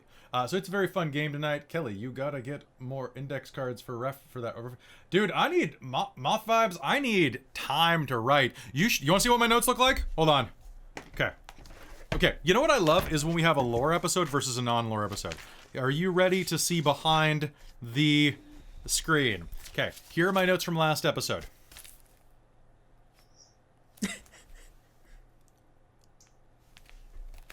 That's it. What did that say? Initiative. Did that say Jawine? Oh, initiative. Initiative. Okay. Here is my notes from this game. So that includes some scripted dialogue too. Well, yeah, because last game was basically just a combat for the most part. It was a lot of Yeah. combat, and then like I knew which way you guys were headed, right? So like I'm the type of DM where I'm the type of like storyteller where if I know what's happening, I won't write it down because then I'll forget. Which usually works, right? So there's a naming channel for that. And actually, Soul, I just sent the other players, so we're trying to name the moon. And I have like 2 sheets of my favorite names and 4 columns that I've handwritten that I've been using. So a lot of them are from the naming channel. By the way, if this is your first time with us, give us a follow. We do some cool stuff, and we're friends with Vorpal Tales if you're visiting from them. So like, hey, come on over. Come on over, baby. We don't just run D&D, we also run a lot of other games, and we're going to be running some Mage the Ascension coming up, which I know Vorpal Tales likes. So if you like them, you might like us. We're pretty cool people. I mean, we're not. We're huge nerds, but like, you know, we're lovable. We're huge dorks. That's true. huge dorks. We're huge dorks. Speaking of huge dorks, can I please just quickly tell my story today of what happened to Yes, me you today? may. Yes, you may. So, I was driving around Victoria, and I was at a light.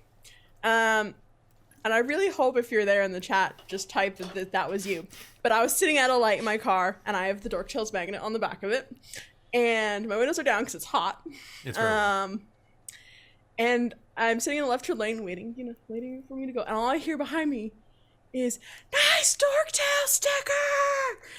Just multiple times, because I'm looking around trying to find out where the fuck that's coming from. So like there's people on the sidewalk, and then I look in my mirror and I see this couple just like waving at me wildly. So that was cool. And if you're in the chat watching because you recognize Dork Tales, you made my day. Because that That's was amazing. so freaking Well, also, cool. they didn't. If they are fans, they didn't realize it was you. Probably. No. They just thought you were some No. rando with stickers. Yeah, that was me. Yeah, that was actually So, cast person. That's really great. Amazing. Yeah. So- So that was really cool. That is really cool. We're gonna Because have. they just screamed it really loud several times. They were some like young, attractive hipsters, right? Yeah, they were young, attractive hipsters. It was great. Young, attractive hipsters. Now in your neighborhood. That's all that Victoria has, really, is hipsters. Honestly, yeah. So, I don't know. It's been kind of fun. I think tonight's been good. I'm excited because tomorrow I actually get a couple days off. So I'm going to be streaming over. Well, I'm going to be playing over on McStabber Studios tomorrow. I think from 5 p.m. to 8 p.m. I think is when it's either 5 to 8 or 4 to 8. I can't remember. It's in my calendar. But I'm playing Mage the Ascension under my friend Ravnos Archon over on McStabber Studios. You should come and give it a watch. It'll be fun. It's set in Miami in the 80s. So that's a thing. There's a lot of cocaine. Like a lot. I think I've done cocaine at least twice in game, and I've only been in one episode. Nice. But you need it for magic, right? Because cocaine is magic. It's like friendship. Friendship is cocaine. You heard it here first. That's Interesting. That's why James died from Rainbow Dash, is because of cocaine. So it's basically Miami Vice. I've never watched Miami Vice, but I accidentally made Don Johnson's character down to the backstory, and I was like, oh, oops. So it's gonna be a lot of fun. But then I get Sunday and Monday off because we are running Rime of the Frost Maiden on Tuesday this week to accommodate Hayden being on vacation, and Shards of Nirn is on break right now, so I have Wednesday off too. I get to like catch up on life, guys, which is mostly just channel stuff. But I get to catch up, which is nice because my life recently has been a lot of like being like knee deep in the middle of something and have someone be like, "Hey, did you remember to do this?" And fuck. So Tasha just pointed something out. What? Because she commented on my photo of Claudette that I put on Facebook. Yeah. Femme Loki vibes. Oh yeah. Fantastic. Oh, you do have that Sylvie look. Yeah. It would just need some like dye. Yeah, I was like, Dye the wig I a know little exactly bit, which add some wig I'd get horns. if I were to do that. I got a cosplay to make, guys. It's There you true. go. Oh God, Krista, where are you? You do. Right? And that's all we're saying there. It was Cult of Ecstasy. That's right. Woo. Doom, Yeah, Death Cult of McDoom. Ecstasy. You got me. Haha. Speaking of Cult of Ecstasy, Amy, you're going to be playing one of those soon. Kind of. Kinda. I look forward to having our second meeting about this because I've had 6 meetings today, guys. It's been Yep. ridiculous. I had an art direction meeting. I'm like becoming I a mean- businessman because the channel's growing and it's weird. Yep. I just Yeah. want to. I mean, I do like saying that. I'm a tycoon. Woo. Role playing tycoon. I'm gonna write But that. yeah, make that shirt. no, that chat today, like just sort of But if you considered confirming evil, a few things that we were thinking about, that I had already sort of been stewing over. also yeah. looking up the that one family tree was just like, these guys are so Yeah, good. I love laughed them so so- much. Do some research. It's gonna be great. We're definitely gonna have our mature tag on for that game. Yep, very much so. We're gonna earn Because it. it's the I'm Victorian sure. era, and everybody's either like a murderer or a prostitute murderer in that game, so that's going to be a thing. So on that note, I did want to say something really quick. Whoa, Nightbite, that is an amazing. Like, That's adorable. I love it. That's wonderful. Hey, good to have you lurk. I'm just going to say something real quick that I want to have stated, and I want to have it with the players, and I also want to have it with the audience. I am always very nervous about use of certain language in game. I think that language has a lot of power. As a writer, I think that the correct language choice can be very impactful. However, I also never want to use any language that is going to be triggering or damaging to the viewership. Okay, so for tonight, I dropped a bomb in the middle of lead-in scene, where I used a rather profane word that I'm not gonna. I used the C word basically. Yeah. To come out of this little shithead kid's mouth, right? Because I wanted that scene to feel really vulgar. And now that is something that we all have a table agreement on that you probably are not privy to. That type of language is okay.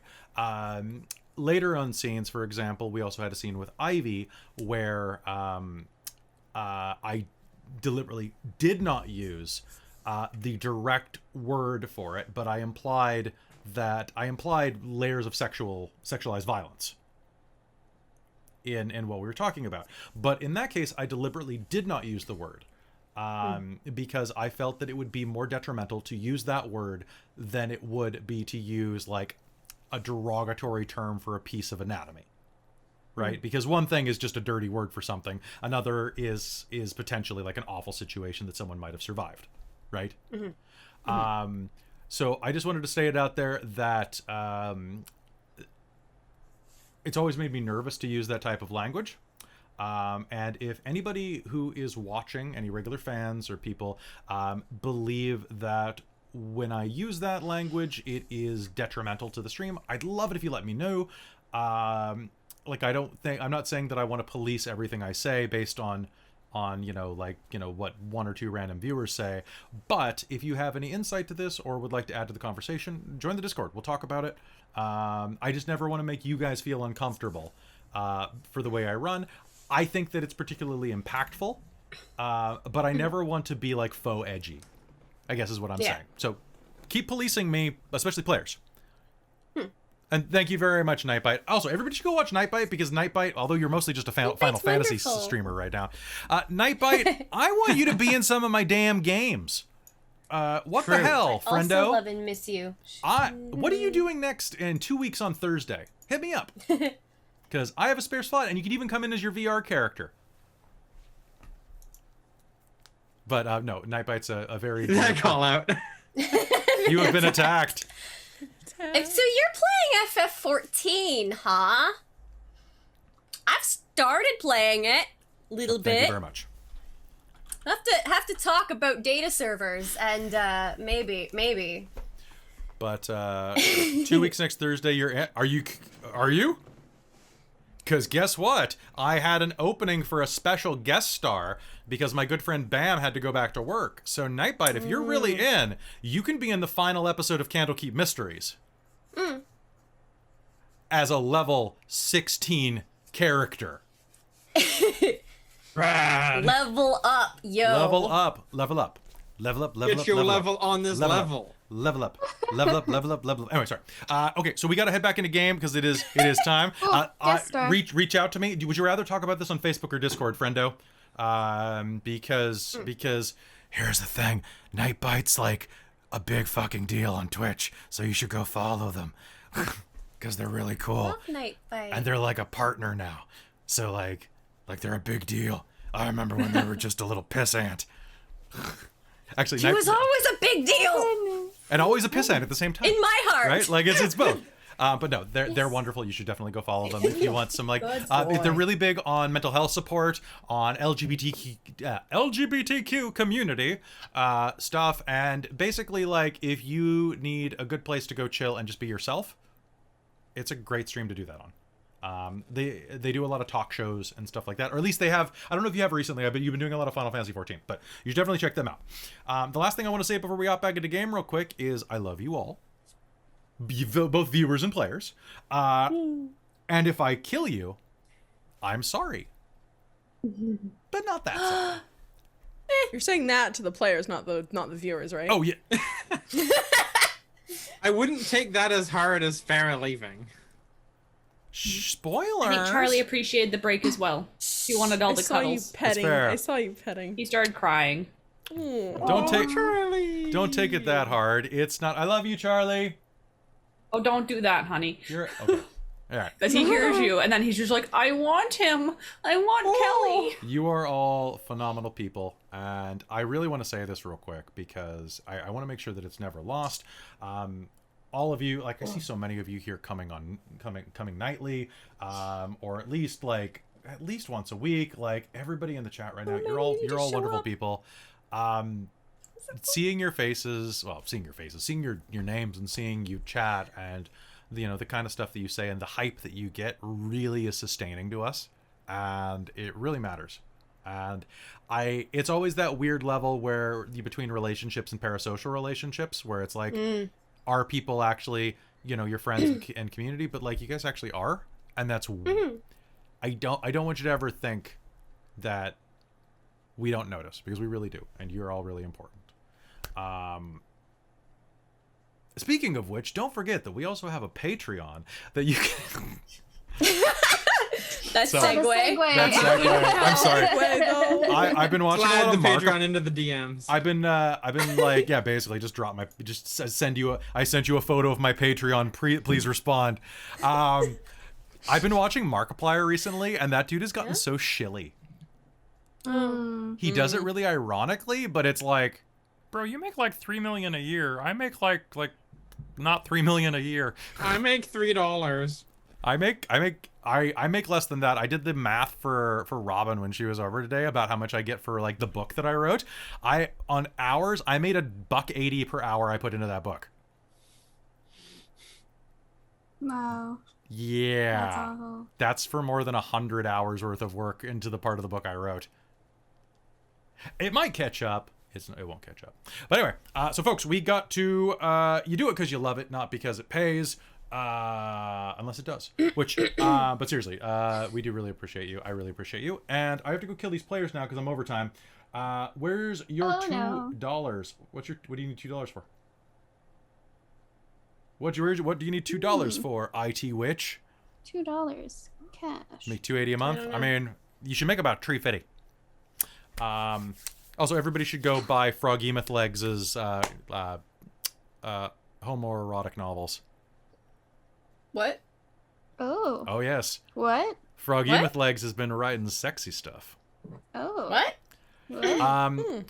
I believe that they wrote. Did you write the book? So I bet them. We were joking around about a bunch of stuff because Frog likes to write a bunch of really diverse like fantasy fiction and like urban fantasy, I believe, but also like erotica. And we were talking about how much we liked Blade, and I made a really stupid joke about how that Frog should write a Chuck Tingle style novel about. So Blade is the Daywalker who can walk in both worlds, and we were talking about bisexuality, and I said you should totally write like a Dampier novel about the Gay Walker, the one who can walk in both worlds, and. Oh no. Oh my goodness. And they were working on it, and it's really dumb, and I really hope that they did because it's such a dumb idea. If you did Froggy, dump it in the links in the book's writing and fic. Yeah, link your kinks. Sub channel so that we can find the it. Sub channel. Put them in the Dom channel. Or both. We don't Do have it one now, of those. Sorry. maggot. Only subcategories. I believe I'm what your people call a power top. I'll get my keys. Anyway. Oh! Good boy. Here's another bad joke. If you're into a switchblade. Oh, that would be really good. That would be really good. That's good. That's really solid. And on that note, time to do my exit spiel. Da-da-da-da-da. Hey, folks, thank you so much if you're watching right now. Be sure to hit the follow button or give us a sub over on YouTube. If you have some couch cushion money, by the way, we never, ever going to have a paywall unless I become a capitalist shill. So who knows? Or we have kids or something and we have to like give them braces. But anyway, we're not going to do paywalls. So if you do have some couch cushion money, give us a sub on here if you have the cash to spare. If you don't worry about it. Just keep showing up. I would rather see your face.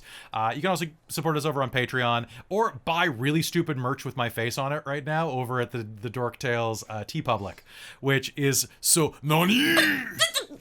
Oh my gosh. We have the Emrys characters yeah, those right? guys too. Whatever. Those are up now. Yeah, you can buy a lead-in t-shirt. That's true. Go share them and Or if like Telfrin, because he's cool.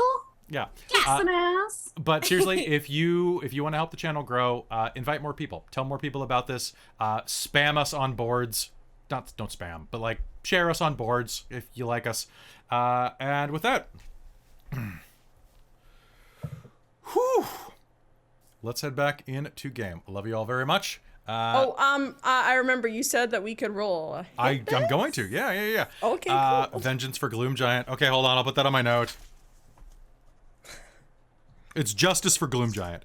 Oh, I love rolling Justice for epics. Gloom Giant. That poor Gloom Giant. Okay. I Alright. would wear that t-shirt. Justice for Gloom Giant, and then I wear it as Tia or something. That's great. Yeah. All right. So, folks, we will see you very shortly. Wait, no. We're going to see you right now. That was really short. Wow. You didn't even blink and miss it. I have so many Hurt the Moors, it's going to be even crazier. So, we are going to head in right now. Welcome back to the Reign of Emrys here on Dork Tales. Before we begin this fight, I'm just going to say that right now you have basically had an hour-long conversation with this woman. So I am going to spend 1, 2, 3 something good happens. I'm going to spend all of your something good happens to allow you to all spend any hit dice you have remaining for the short rest. You'll also gain any benefits from short rest because you basically had time to go and bandage yourselves up. Yeah, I haven't lost any hit points, it looks like, since the last time I healed. All right, so that's That good. bumped me up to max. Yeah. One hit die. Sounds Yeah. good. probably Right not. now, Yeah, I'm that doesn't seeing help me. everybody with full HP. Almost.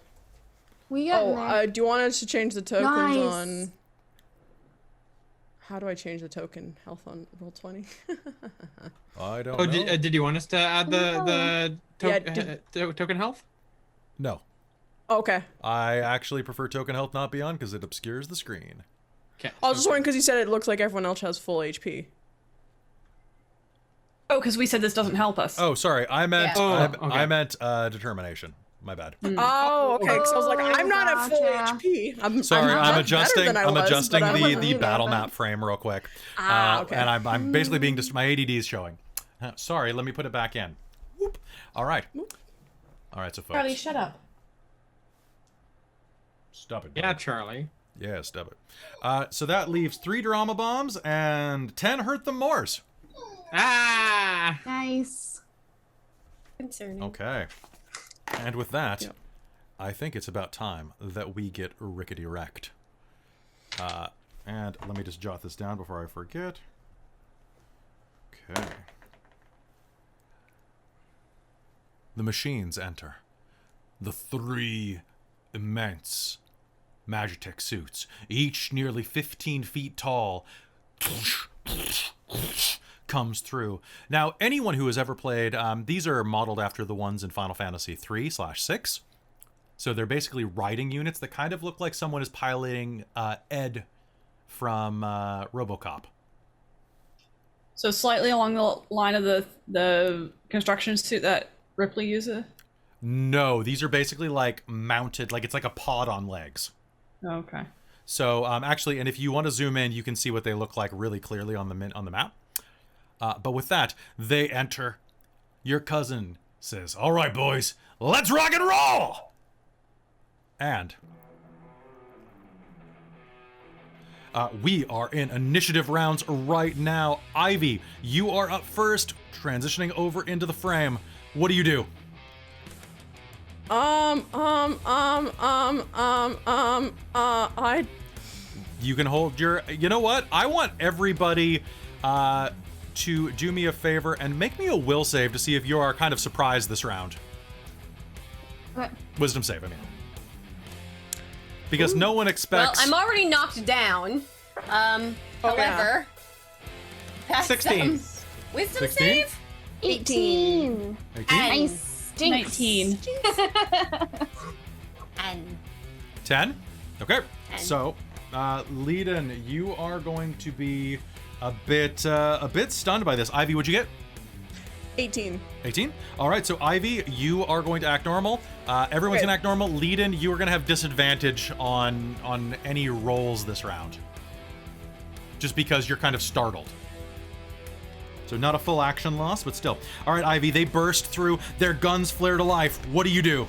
Well, spend half my movement to get up from prone. Okay. And is there like any debris that looks kind of tall enough to take like cover behind? in this Tons. There's room? tons of stuff around here. There's a set of like a lantern bell here. There's a corner right around here. There's a cage that you're kind of behind right now. The debris is Okay. mostly at the beginning of the room where they burst through the side of this door. But you could probably make it just to the edge of this corner. Yeah, I might do that, and then... Yeah, she's gonna do that. She's gonna bonus action take out her or like... Not as a bonus action, but she's gonna take out her crossbow, and as a bonus action, she's going to put her Crimson Right on that. So that will do an extra d6 lightning damage when she fires with it. All right, sounds good. Gonna roll my only a 3. That's nice for myself. So yeah, she will take that out and prepare an action. If they come within range with the mech suit, I guess, or they come within her range of her crossbow, she will fire at them. Sounds good. Who, the mechs? Yeah, because I can't see, I think they're out of range of our vision, so I can't actually see how far away they are. Fair enough. Then they're coming through a big cloud of smoke anyway. Fantastic. All right, going down the initiative, Akario Merivek in the front is going to step forward. What's my speed? 35. Okay, Akario Merivek is going to stride forward, lock eyes down into the room. Hey, Cal! Is that the one right there, the blonde?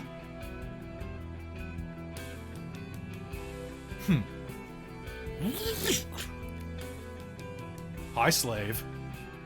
He's going to say, and he is going to pivot and fire a bolt of energy at, actually at Aurianna still. So that is going to be, come on, you can do this. The gun plus that. Okay. Sorry, reminding myself how many hit points these guys have and what they can do. Okay, balls. That's gonna be a 19 to hit her. She's gonna cast shield. So a round of machine gun fire is going to rip out from the central turret and fire out at Aurianna. She is going to cast shield to block it, which is going to do that. The second one is going to strafe the wall, slamming into the overhead, slamming into the area next to her. As it does so, this scaffolding kind of above the well is going to rock and start to pivot back and forth, Talfrin, it is your turn. What do you do? Right, Talfrin is going to burst for question mark? For where are they coming from actually? They are coming from the Oh. eastern wall. I see it. Oh no, I don't think I can get there from here. You can get to the first one. He's only 20 feet from you. Excellent. I would like to run up to him and try to find a weak point and slash at it with my with my greatsword. Sounds good. All right. Are you raging?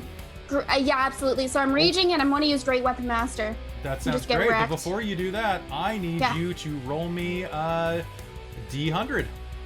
Ooh, right. Let's see how we do this. Yeah, 1d100. 14. Wow, that rolled really low on D100. It did. I'm using a dice roller. Okay, so that is going to be a thing. So that is going to be how many people are in this room? This is going to be a fun one. Claudette, you are number 1. Leadin is 2. Orc is 3, 4, 5, 6, 7, 8. 9, 10, 11. All right, so I need you to... Oh, actually, with you it's only 10. I need you to roll me a d10. Okay. Once roll high. Cursor goes, I will do my best. Got a 10, actually. I can show you. So, as you summon that, there is going to be a sudden retching sound as one of the pilots at the back, the lower mech suit, is going to suddenly get violently ill inside of his cockpit as he is poisoned. Oh. You can see green bubbles flying out of you and striking the cockpit, kind of ephemerally going through you. What the hell? All right, so rushing up to Akario Merivek's mech. Yep. What do you do? He's gonna scream, "Shut the hell up!" I rolled. Oh, sorry. What do I add? Actually, plus 2. So I rolled a 21, and I rolled a 16. 16. Because I get 2 attacks. So is that the highest? What's your? Oh, sorry. I'm doing 2. I'm doing my 2 attacks because I get 2 attacks now. Sounds good. All right. What'd you get? I was just rolling them both. 21 and 16. Okay, 16 is a miss. Okay. The 21 hits. 21 hits. All right. Sorry, it's been a long time. Hold on one moment here. It's fine. Okay. Adjust my frames a little because I moved my camera around since last time we did this. Okay, that's gonna be 22 damage. 22 damage. Fantastic. So 22 damage as you rush forward. You are going to slam your blade into the side of one of the legs here. Okay. And you're going to start, like, battering its shell pretty hard. Yep. As you do, I need you to do me a favor and make me a dex save, please. Oh, okay. Okay. Oh, that's not that bad. So you also get advantage with danger sense. Oh yeah, you'll have advantage You're, on the you're save. right. Thank you, my friend. Don't worry, I always forget about just danger looked sense at with that. Vistra, so... I rolled an 18. An 18? Cool. So, sorry, so 20 with my, no, 21 with my Perfect. dice. So you're only going to take half damage. As you strike it, you are going to rock it. He's going to look down at you and... Bro. Big mistake. And fire is going to explode out of the cockpit, striking you for 10 points of damage. Okay. Now is that halved again because I'm raging? Nope, you do not have... Okay. You only have physical damage. Gotcha. So you're going to take 10 points of fire damage as you are struck by basically boiling black flame. Ugh, that sucks. All right, so that is going to be your turn. And you did that much damage, so that's... Okay. Sounds good. All right, across the field, you will hear Auric say, "Are you okay?" And is going to launch himself across the field, his wings beating heavily as he comes down next to Akario and Marivek, and is going to just whip out his greatsword and attempt 2 strikes. That is going to be... I'm going to spend a hurt them more to make that even worse. All right, he surges forward, bringing his greatsword down, and as he does, Akario is going to manage to catch it with one of the pincer arms on the front of the mech. Aw, muffin! And is going to crumple the sword. The second blow is now unable to hit. And he is grappled. Christine, it is your turn. What do? You are seeing this in front of you. Oh, aren't we supposed to decide? Oh, yes. Christine, either Claudette or Very goes first. I'm thinking Barry because Claudette's prone. Okay, Very, what do you do? Very is as well. Oh. All right, so who wants to go first? Do you want to go first? No, go for it. Okay. Kelly. Yeah. Firstly, Very had dark vision up at last game. How long does it last? 8 hours. Okay. I just noticed I couldn't see anything that was happening, and I'm like, wait a minute. And I checked my spells, and I had expended it. So there we go. I have that. Okay. Okay. Well, she's gonna use. Is that It's 60 what? feet for dark vision or 120? 60, I believe. Let me just double check. There you go. I do Done. have it right up. 60 feet. Cool. Thanks. Okay. All right. So it's half movement to get stand up. up, right? Yep, whatever your movement is, Okay. half. Okay, so she's gonna do that. And then, so the other 2 aren't in sight yet. Cool. You can hear them and see a couple of red lights. Okay, so you can spend your bonus action to make me an int roll if you'd like. If you Okay. want. You worked on these things. yeah, I did. Cool. You can make me an Arcana roll. I will do that. Now 20, baby. Now, 20, you have no idea about the Templar model, but the Scourges, and that's what it sounds like you can hear and what you saw when the light exploded into the room, are immune to fire and thunder, but are vulnerable to lightning and cold. Do I know of like would I be able to take one over? No. No? You have never even been inside one of the cockpits. Oh. Damn. I was really Hard no without a feat. Okay, sounds good. But would I be able to maybe disable one? Difficult. Difficult, You know their but not impossible. weaknesses. Okay. I don't know if you would have. If you know what, you do not want to get close enough for that. Okay. These are not fun to be around. Okay, sounds good. All right, so they were immune to fire and thunder, Yep. but what were the weaknesses again? Lightning and cold. It's Lightning bad and for the cold, okay. joints. Fair enough. All right. Well, Very's going to take her move, and she's gonna go to the closest cover she can see, which she's right in the middle. Okay. Yeah, basically, it's the closest cover is probably those cages. These ones right here. Yep, the cage is directly in front of you. Okay, so she's gonna just like hop behind those as much as possible. And she's not entirely sure what she wants to do. You can hold your action for a reaction. Yeah, she's gonna hold an action to. Sounds- I guess if she gets attacked by either side, she's gonna attack that side. Sounds good. All right, then Claudette, it's your turn. Okay, clarification. Yes. When they came in and started shooting, were they shooting kind of at Claudette as well? Kind of near Claudette. All of the fire went basically between you and Aurianna, Otker. Okay.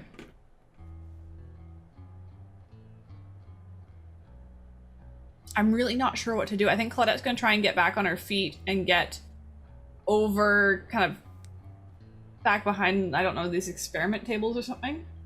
They're kind of behind her. Okay, sounds good. And I guess, yeah, hold her action for...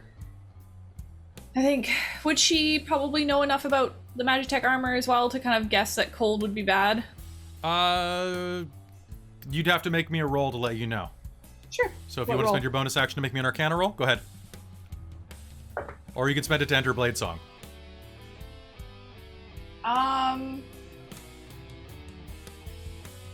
No, I think I'm gonna do this first. Okay.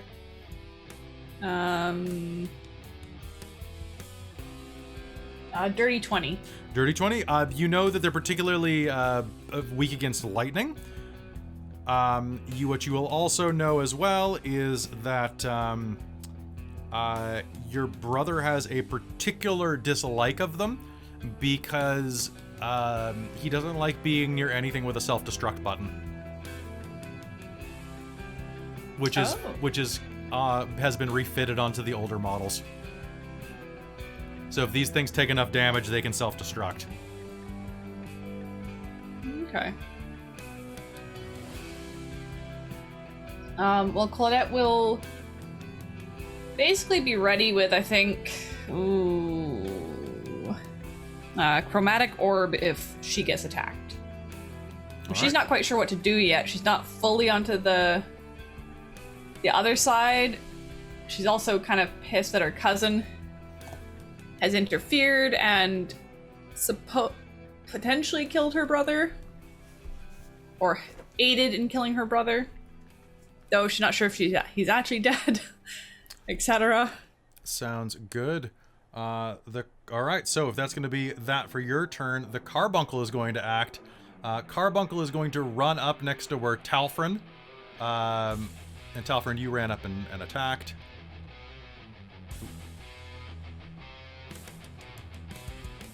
Damn it, now I got Talfrin stuck. Sorry, that's just in complete darkness for me, so I wasn't quite sure like where on the map I was going, so I just didn't move it. That whole area is dark. Yeah. Well, it's because you're out of range, you can't see in. You have to like go in to fight and see. No, there's no ambient lighting, so if you don't have dark vision, you can't see anything. Like in the entire Period. room? No, like the lighting ends about here for me. Okay.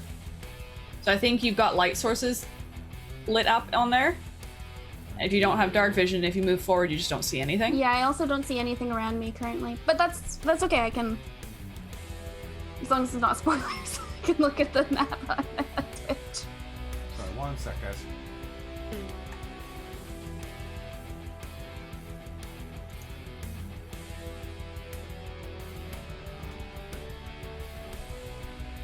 to be some ambient light right there. I wonder if it actually got deleted at some point. Just give me 1 second. These are lamps.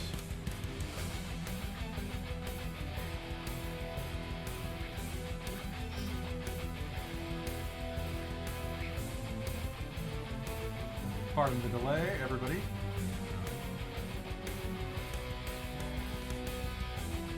Come on.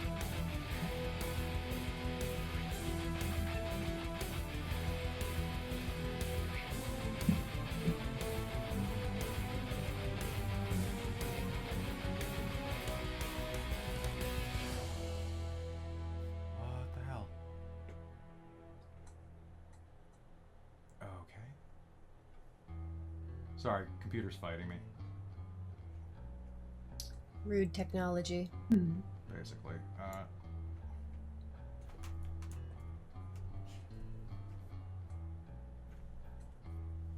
give me 1 sec, and then poof.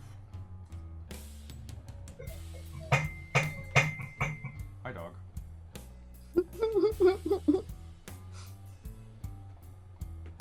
Tis a dog. Does that help at all?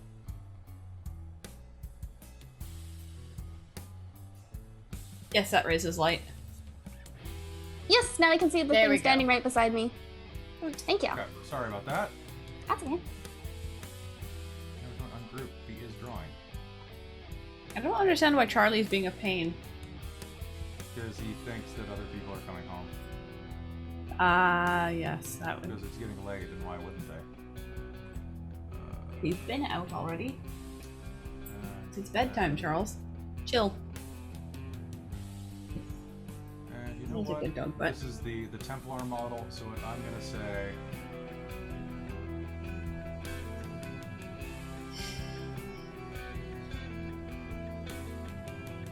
There we go. And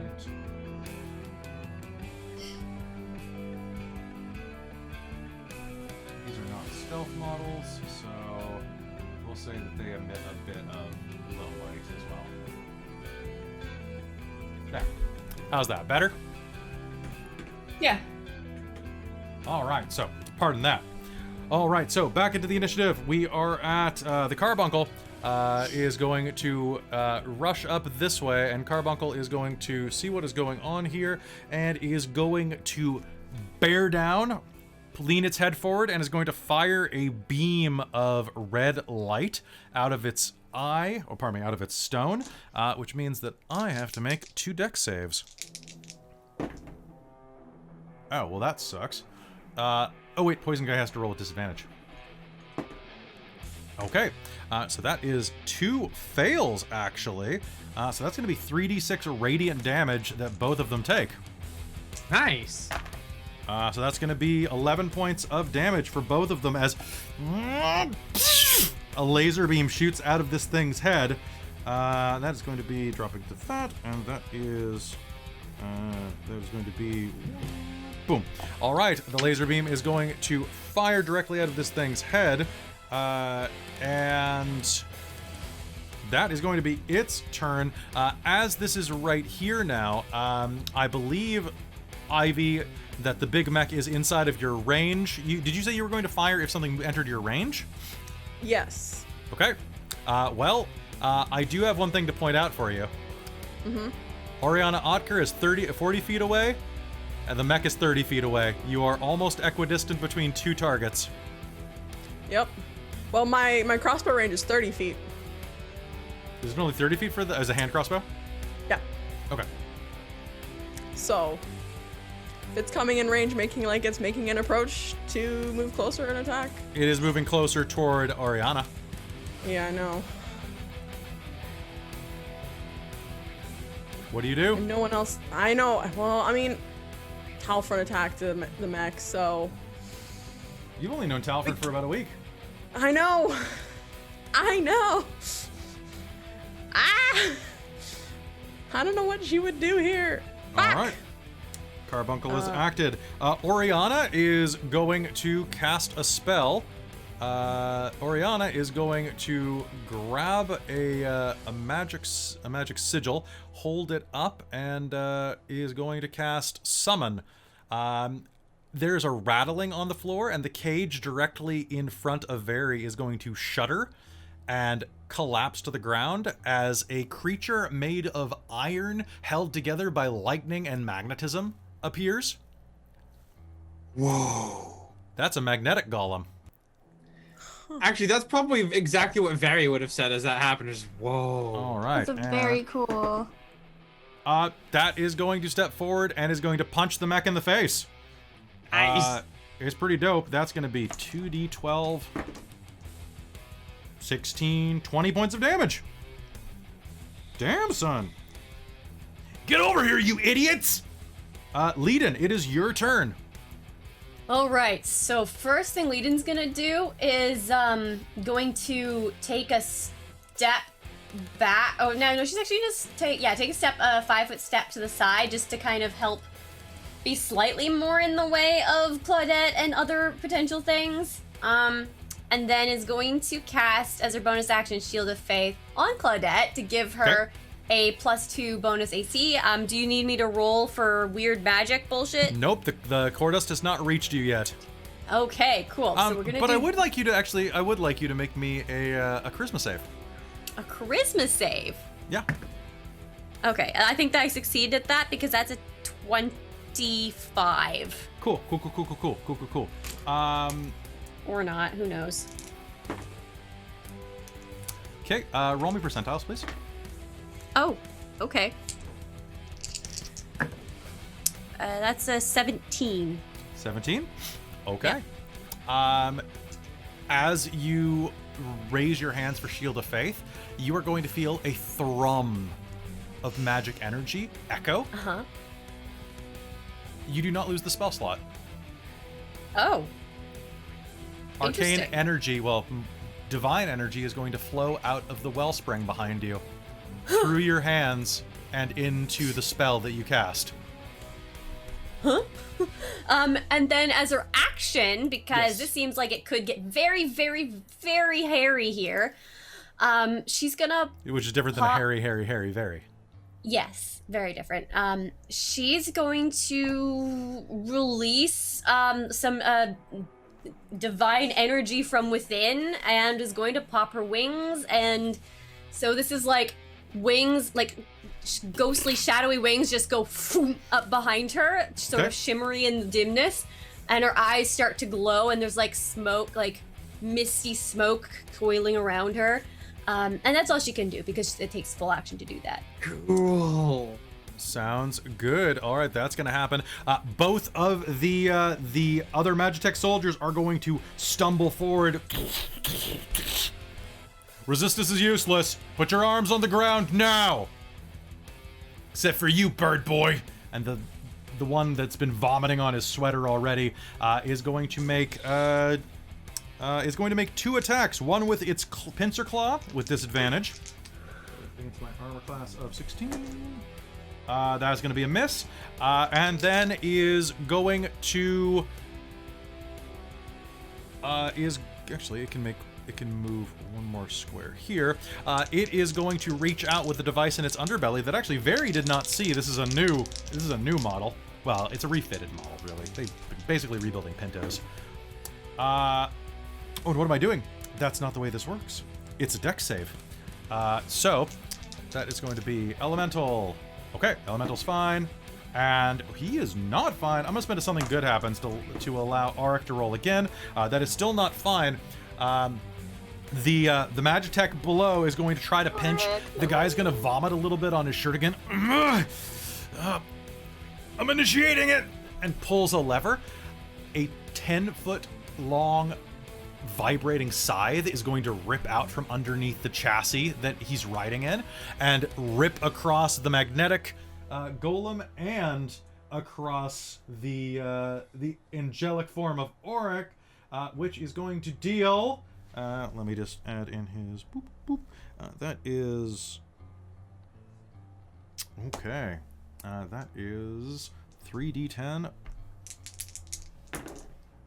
Okay, so that could be worse. That's only 17 points of damage to him, and to the magnetic golem, 8.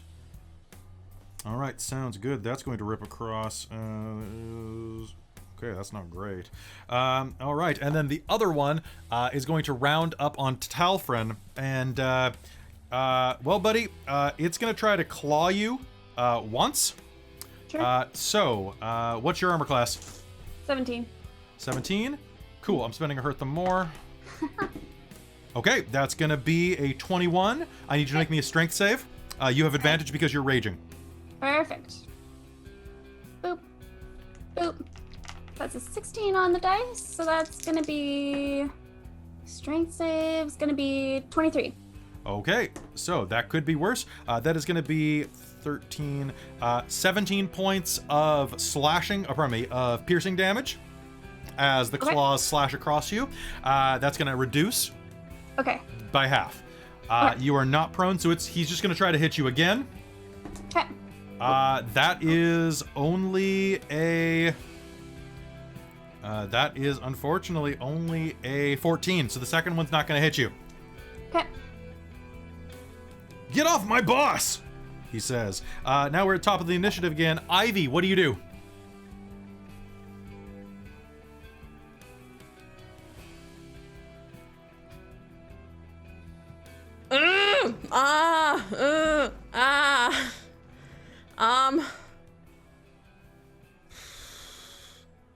You know what? As a bonus action, Ivy's gonna quaff a potion that is the one that gives her an additional use of her blood maledict feature, so she will have 2 that she can use. Okay. My side effect, and you will love this, Kelly, is I have disadvantage on saving throws, on death saving throws. Ooh, on all saves. No, just death saving throws. Sounds great. And she's gonna look at... Oh, wait, no, that was a bonus action. That was a bonus action for that. Fuck. Okay, next turn. She will use her blood maledict. Sounds good. What else are you doing? She's gonna take... Well, they don't need 2. She's gonna take a shot at the mech that is closest to her. Sounds good. You can totally see it. Go ahead and make me a shot. So, because she's 5th level Blood Hunter, she can make 2 shots. Sounds good. And it's a hand crossbow, so it's basically like a reload and shoot and reload and shoot. Yep. So, that's going to be a dirty 20 is the lowest. They're both hits then. Cool. All right. So it's gonna be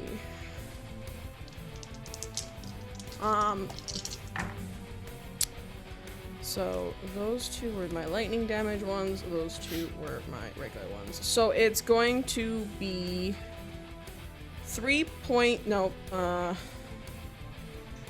11 points of piercing damage and 5 points of lightning damage to it. Oh, okay, 5 points of lightning damage. Okay, so that's going to be 3. How many points of piercing? 11. 11. Okay, so that is going to be perfect. All right, as you fire the crossbow, the lightning is going to wrap around the bolt and is going to strike into it. It is going to lurch a bit as the lightning courses through it. Oh shit. It's going to be barely that the lightning strikes it, and it's going to catch it right in, basically in the legs of this thing. As it, the lightning's going to course through it, and you're going to hear, it's not responding. It seems like the gears are seizing up this round. Cool. Because lightning. Cool. It does look lightning. like you are going to hear from the main cockpit, Akario Maravek is going to say, "Are you fucking kidding me? I don't have time for this shit. Overdrive." And you're going to hear, and a pair of vents are going to open on the back, and hot red light is going to spill out of the back of his mech, and he is going to advance at double movement toward Aurianna Otker without provoking attacks of opportunity. Damn it, I was gonna ask you. Oh. Rats. I know, it's special abilities for these things are gross. The Templar model is great. And because he's doing this, he can do a charge attack. Oh. Oof. Woof. That is only a 23. So that is going to hit. That means that he does double damage on impact because he's charging in this. So that is only 6d10.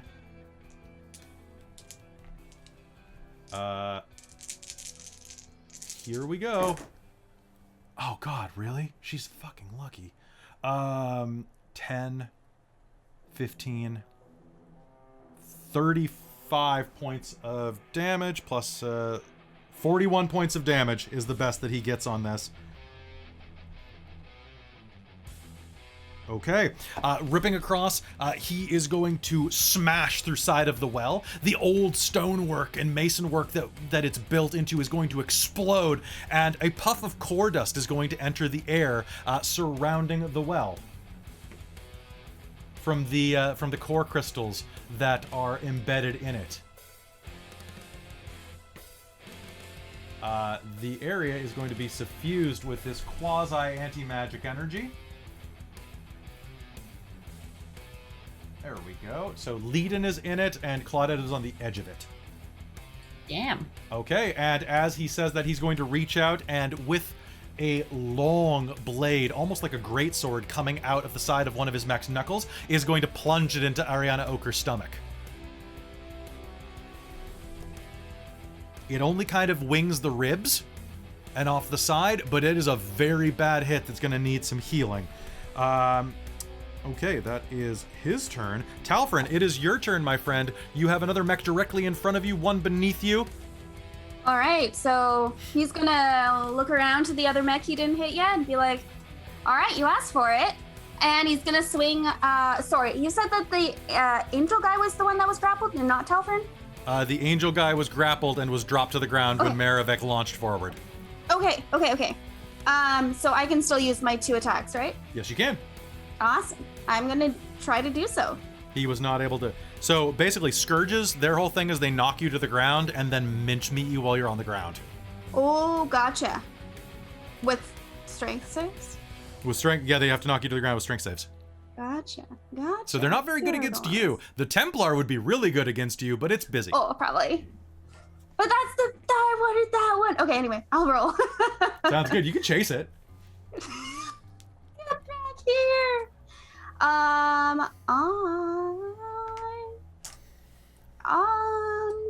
How we doing?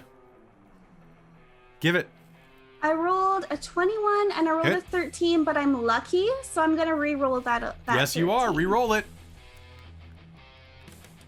No. No? Was it less? Okay. No, it was less. No, that didn't work. Sounds But good. that's okay. All right, roll me damage on the one. We're using Great Weapon Master. Great Weapon Master, that's why I didn't hit. Okay. Tried so hard. In the end, you still hit him. This is true. All right, so Okay, so let me 26 damage. 26 damage, and your Yes. weapon is not magical, right? No. Okay. It's just a regular greatsword. Okay. So, you are going to smash into the front of the chassis, cracking some of the metal, and then bringing your sword down again. It's not going to scratch much, but the glass on the cockpit is going to crack. Ching. In theory, you might be able to target the rider on these with disadvantage. I guess that's true. Oh. So, if for the future notice. Could be good. All right, Could so be good. now we are down to Auric. Auric is going to see his wife being attacked and is going to take a step back and is going to force both of these guys. Actually, no, he doesn't have to look back. So he's going to take a step forward, look directly back, and both of them have to make me a save, which are 2 fails, as radiant energy explodes out of his eyes, engulfing them in white-hot flame that you remember correctly from your fight in the Mage Hall. They are going to take 19 points of radiant damage and need to make a strength save, which they have advantage on because they're in mechs. And that is... No shit, really? Okay. Okay. Oh, wait, that one has disadvantage. Anyway, so the one that you are fighting, Talfrin, is going to stumble back as is blasted for roughly 19 points of radiant damage. Nice. However, the one that was right next to it is going to, as lightning is coursing through it, and is going to get pushed back and is going to stumble over and collapse to the ground, prone. Whoa. Oh shit! The driver says. Oh, prone on a mech is awful, guys. I don't have to tell you that, though. No kidding. You know who I have to tell that to? Oh, and They fall Oric is pretty going hard. to...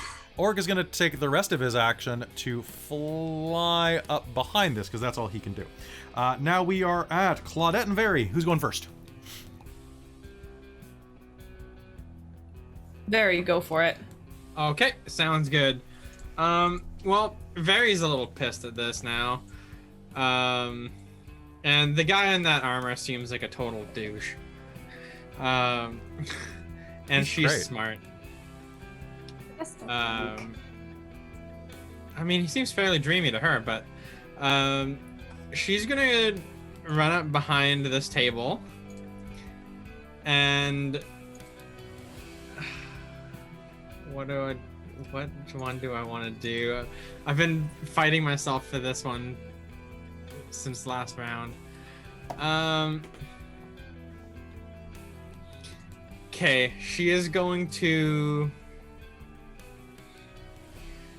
look at this thing, Okay.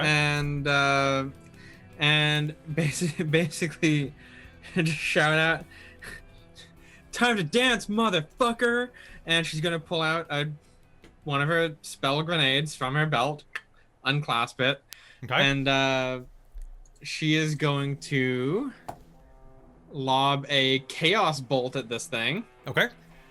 So let me just make you a attack roll. Okay. Yeah, ranged spell attack. Here we go. I'm still not used to using spells much. It's okay. That's gonna be a 19 to hit. 19 to hit is going to be a miss. What the shit? Do you have determination? Yeah, I do. I'll allow it. I wasn't expecting that. So a No one 20 expects the Emrys Inquisition. Yeah, holy crap. So that's gonna be a 22. Is Okay. it Emrys or Emrysian? Emrysian, I but say you know, I had to- Emrysian. Okay, that's what I thought The too. Emrysian Inquisition. Our chief weapons are surprise and magitech. Magitech and surprise. Is Yes. a 22 a hit? A 22 is a hit, yeah. Oh, thank God. Okay, so she's gonna toss this grenade basically. Okay. And what type of damage is it? Let's see, because I don't know until I roll. It's gonna be fire. I really hope it isn't. It's going to be. Wow, really? Was it fire? I have two options: fire or thunder. Okay, so it looks super cool as you hurl a grenade and it's beep, beep, beep, cycling. Fire!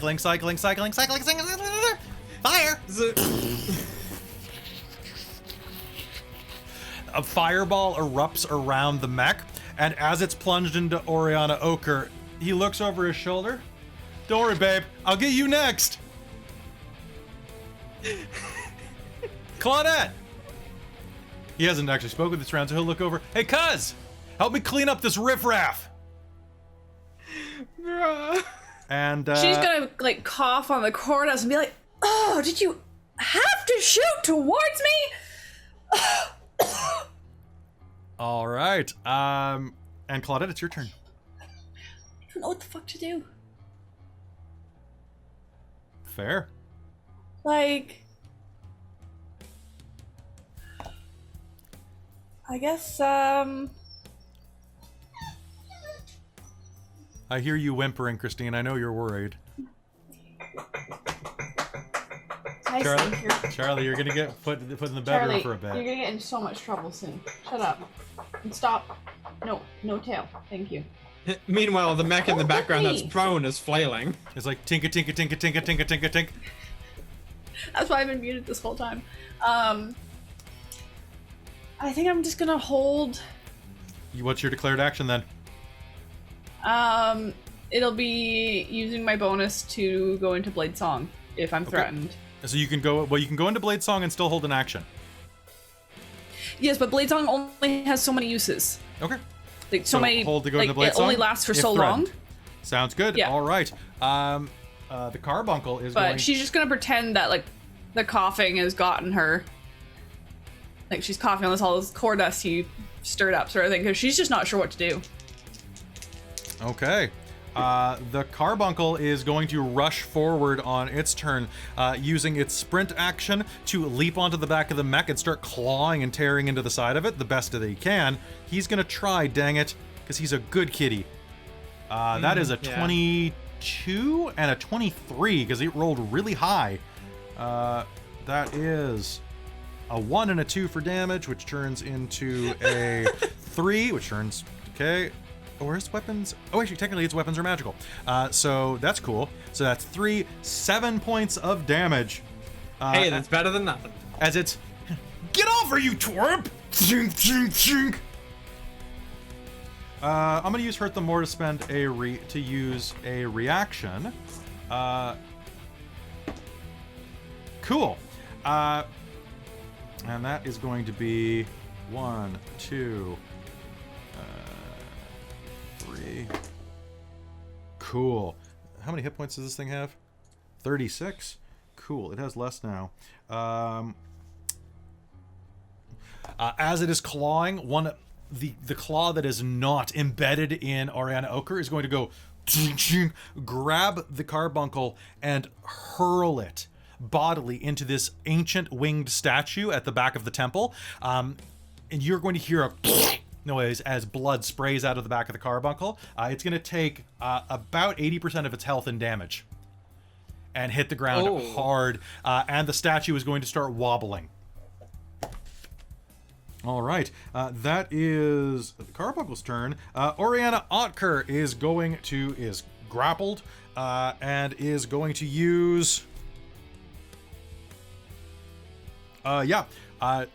She's in core dust though, so hold on one sec. Core dust is fresh, so she has a 75% chance of this not working. That was a 15. That's a fail. Oh wait, no, you have to roll under. That's right. That's what I had before, right? That's what we did before. You have to roll under the number. Yeah. I think so. Yeah, I I don't really believe so. remember. All right, so she is going to blink and misty step across the room. Blood trailing. Basically, there's just, as she pulls back, there's a sudden blur of motion as she hurls across the room as a mote of smoke, coming to at the edge of the room, and is going to spend her other action to quaff a potion that she has. And she is going to look over at you, Leiden, behind the statue. If you're a friend, run.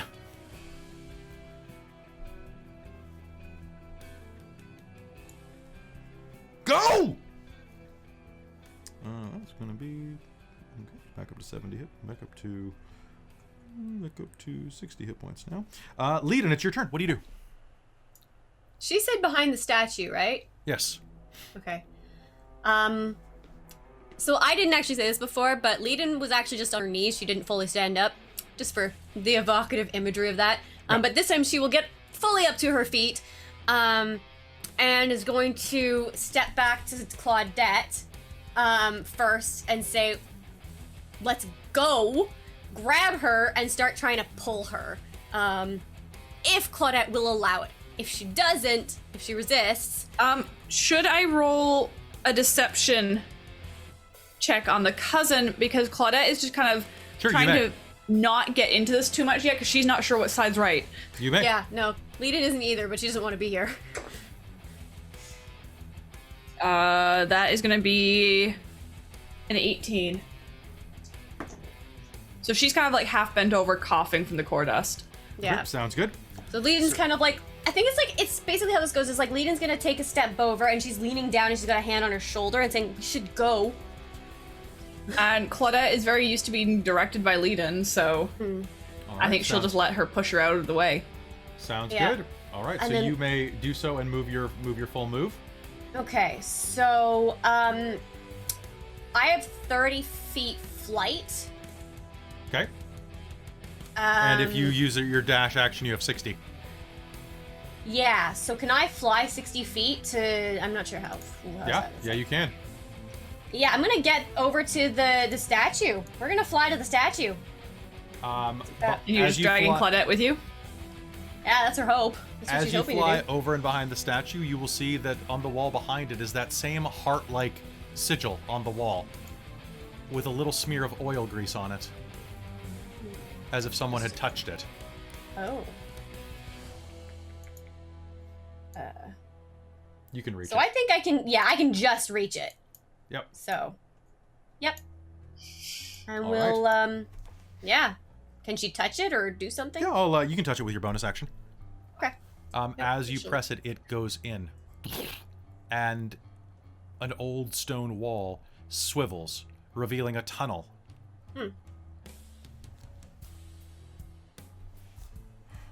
Huh. And so that's going to be Leiden. All right, Magitech armor. All right. I'm going to spend half my movement to get up.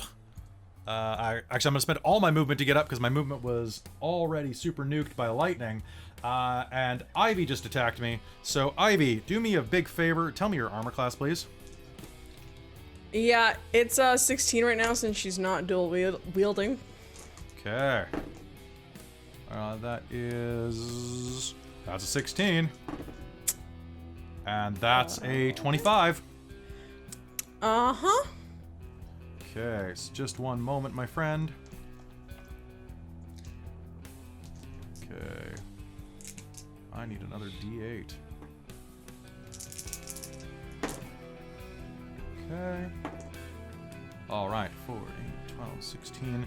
That is going to be... Alright, it is going to crawl up to its feet. Look at you. Imperial Science Academy. Traitor! And is going to unload its machine guns into you for 18 points of piercing damage. As you hear... Bullets are going to rip across the floor, plunging into you. The other one is going to look at Talfrin. And Talfrin, I need you to do me two things. Number one, he is going to make an attack at you. I'm spending a hurt them more. That is going to be a hit for sure. I need you to make me a strength save with advantage. Sure. It's going to be a 19. 19. Okay, you're fine. And that is a really, really lucky roll for you. So that's going to be 16 points of piercing, or pardon me, of slashing damage, which can turn into 8 for you. Yep. And I need you to make me a dex save, please, with advantage. Or pardon me, with advantage because of your danger sense. You're going to hear click as something whirs beneath this one. That's you going to saw be an 18. You going over or under?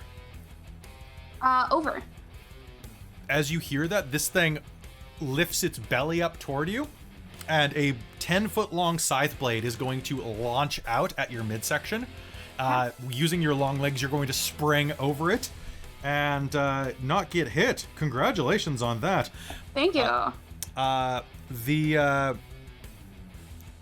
The magnetic golem is going to make a noise that sounds like feedback, and is going to telekinetically grapple the Magitech armor on the south, the poisoned one, and it is now grappled and taking lightning damage, or not lightning damage, pardon me, magnetic damage, which is actually lightning in this case because it's an electromagnet. Cool. It is. Oh shit! It is grappled and prone right now. So any attacks Does not bode well. any attacks on the one on the south have advantage this turn as electrical energy arcs out from the magnet golem. Ivy, it's your turn. Okay, so hearing the guy say traitor to her, she's gonna look at him and go, I had to fake it somehow.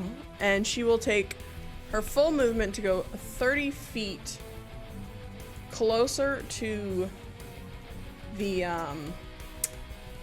main kind of fight where up at the center, where was 30 Sounds good. feet? Also, hello to the raid. Good. Sorry, we're focused on. I'm focusing on killing these people, but thank you. Raid, hello. You're wonderful. So she's gonna go about here, kind of behind this desk. Okay, so rushing back to the west, you duck behind a desk, hiding behind the desk, and where Veri is kind of right next to one of the operation slabs. So what she's gonna subtly do is she's gonna cast Blood Curse of Bloated Agony on the shiny mech. On the shiny mech, okay. A bonus action, and then with her 2 attacks, she's gonna shoot at Dr. Otker at disadvantage because she's outside of her range, but Okay, we're not within like her full range. All right, so do I have a save for the blood curse? Nope, it just Okay. happens. All Until right. the end of my next turn, a creature you can see within 30 feet of you painfully swell until the end of your turn. For the duration of this curse, the creature has disadvantage on strength and dexterity ability checks and suffers 1d8 necrotic damage if it makes more than 1 melee or ranged attack during its turn. All right, so sounds good. Go ahead and make that roll, or roll me the Yes. damage. Perfect, and then when this is over, I need you to make me a dex save. Okay. So the 2 attacks against Dr. Otker are gonna be, the highest one is going to be a 16. 16, that's the highest one? Yep. That is gonna be a hit. I'm gonna spend shield to actually Cool. give myself a 17 AC. Cool. So those will both whiff, and then you need me to make a dex save. You need to make a dex save for the bloat that happens to Shiny Mac. Oh no. That's only gonna be a 9. You're going to take 13 points of fire damage as the mech pivots around, and you're going to see Akario Merivek behind the seat look down. His eyes glow bright red, and Hellish Rebuke is going to hit you. Shit. And Well, it doesn't take the damage until it makes more than 1 attack in a round. he doesn't take the damage until... Oh, he does not? Until he takes more than 1 melee range attack. 1 sec. Let me just double check that then. I think you're right then. Being damaged, yes. Okay, then never mind. He is going to be hit by that, look at you, and say, "What is the deal with all of this heresy today?" I missed. I won't. And, oh, it's my turn. I'm gonna do... Ooh, I can do my rush. I need you to make me a dex save.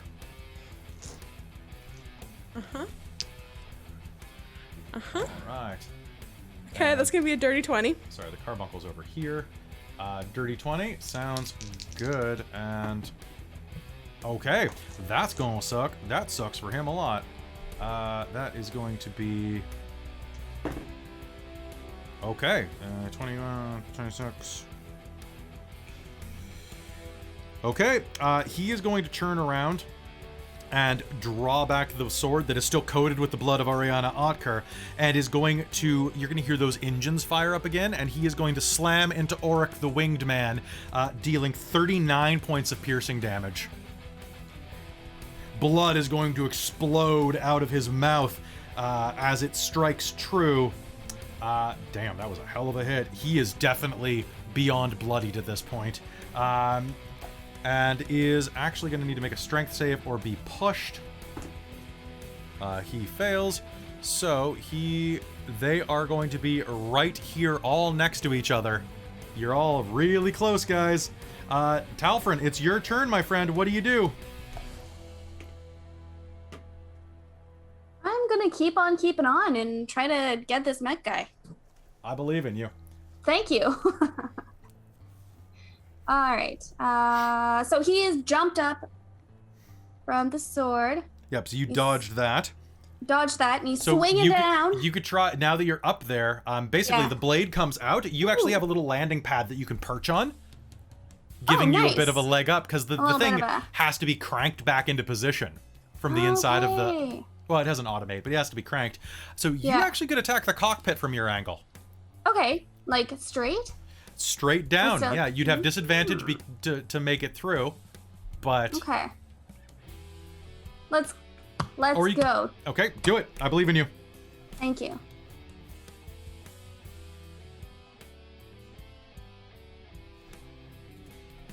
Okay, so Are you using Great Weapon Master? not using Great Weapon Master this time because I don't believe in myself that hard. Okay. But so we got, so yes, we only got a 16. That's a hit. Oh, okay, perfect. Because then we also got an 18. Good.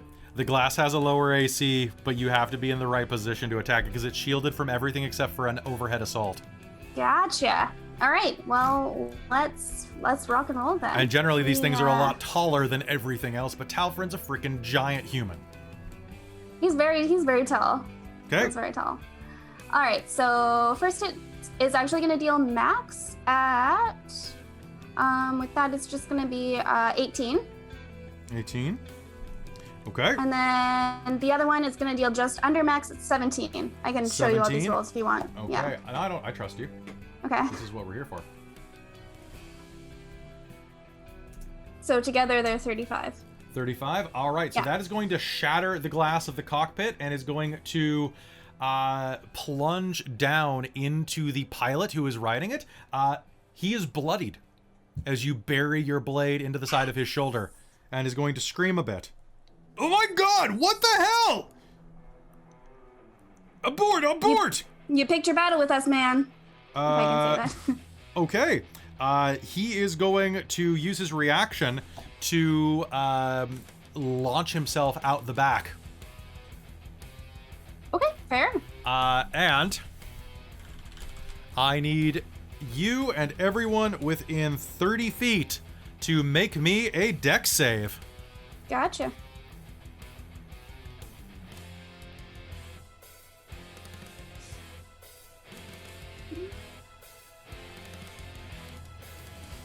I like this like dex with advantage thing. 21. 21? Damn, son. So, one... Advantage rocks. Yeah, advantage on dex. Danger sense is great. Danger sense is great.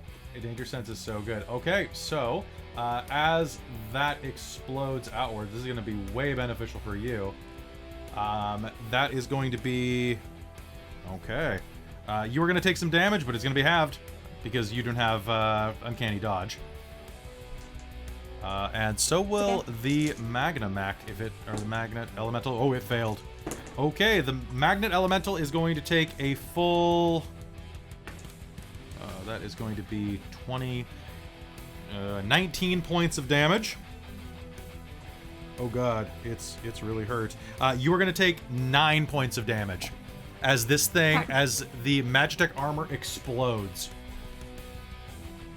Its self-destruct sequence initiates and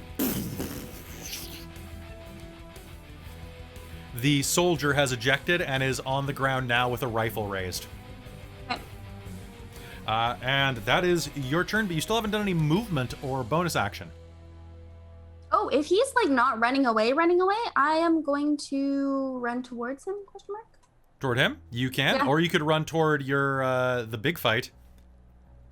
Oh, I guess I know. that's Do you want the true. big one? I guess I do want the big one. All right, I'm going to run towards the big one. How far can I make it? You can make it 35 feet, I believe, because do you have fast speed as a barbarian? I think I do. Hold on, let me just scroll I up. think I you're have 30 40. 40? Okay, yeah. Yeah, So you 40. can get pretty damn far. All right, let's rock and roll. Oops. All right, I will do my movement if you want to. All right. So rushing forward, it is going to go down to Claudette and Very. Well, I think I went first Claudette's last time. Okay. been pulled back behind the statue. Yep. A door opens into the wall behind you, and you're going to smell sea air and feel a rush of wind. Cousin, where are you going? We have so much to talk about. Your brother sends his regards. He's doing very well. You'd be proud. How is that being said? Just like that. He sends his regards. We should have dinner. Because it feels like it might be sarcastic, but she's just not sure. So, Help me take care of these heretics, and we'll call it a day. Your hesitation's very unbecoming. And that's all he has time for.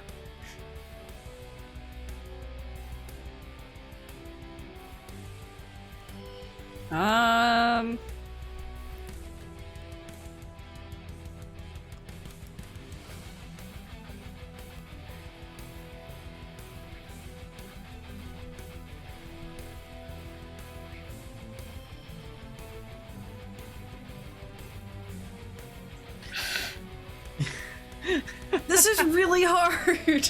Yep. I'm going to spend a drama bomb. Otker is going to hold in her guts, turn to you, and is going to say to Claudette, "Don't be your father's daughter. Be better. Get her out of here."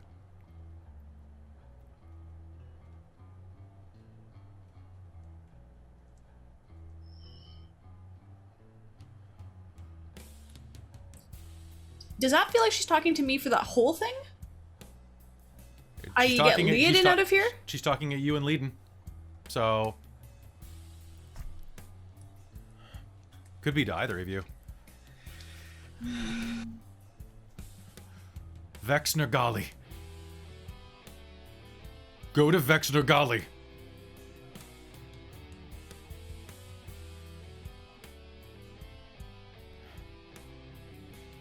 What do you do?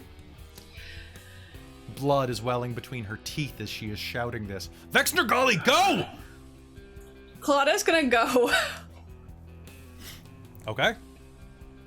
All right. So Yeah, no, this person has had a lot to say that has kind of made sense. sounds good. Okay, so Claudette, I'm going to consider you out of the fight for now. And Very, it's your turn. Okay. Well, Vary's going to I'm gonna spend a drama bomb. Very, you're gonna hear something very disturbing. Yes. It's the sound of gunfire. A lot of it. Coming from the tunnels. Like the tunnels that we just came from? Yeah. You hear the sound of what sounds like some type of reptile screeching, and then sounds like at least a dozen people with rifles. Okay. Hearing that, Very is going to take a look at her companions and say, "Yep, time to go." And she's going to bolt towards what she saw everybody else go behind, she saw Leoden carry Claudette behind the statue. Mm-hmm. And I guess she could hear that conversation as well. So yeah, she's just going to bolt in that direction. So she's just gonna go wee. Sounds good. You can double move. Oh yeah, she's going to do that. Cool. One sec, real quick though. I'm gonna spend inspiration for this. Okay. Cool. This one. Ooh, I'm sorry, friend. Oh, that's a bad thing to say. As you rush out, the bladed arm of the mech is going to lash out with its 15-foot reach. Oh, that could have been. Roll that back inside there. There we go. You're going to take 16 points of slashing damage. Oh, pardon me, 22 points of slashing damage. Oh, that's more than 16. As you rush by, the blade is going to lash out and bite into your arm and side, kind of raking down your back. Could be worse. I can't use a reaction on that, can I? Because I was using the double move. You can react. Yeah, you can spend a reaction. Oh, I could have spent a Oh, wait, reaction. can you spend a reaction on a reaction? Yes, you can, because that's what counterspell is. Because I would like to pop shield. Okay. So Unless you got over a 20 to hit me. I got a 24. Oh, okay. Well, she doesn't know that. So yeah, the shield will come up at the last second and will explode. Also, you were right in the middle of a bunch of Corda, so I need you to make me a percentiles roll. Okay.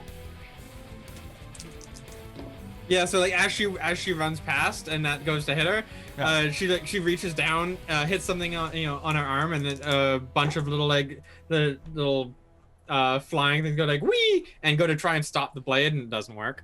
That is a 41. 41. All right, the Cordist actually is going to work this time. I want you to do me a favor and roll me percentiles. Okay.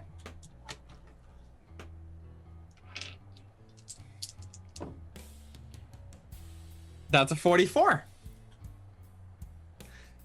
Okay.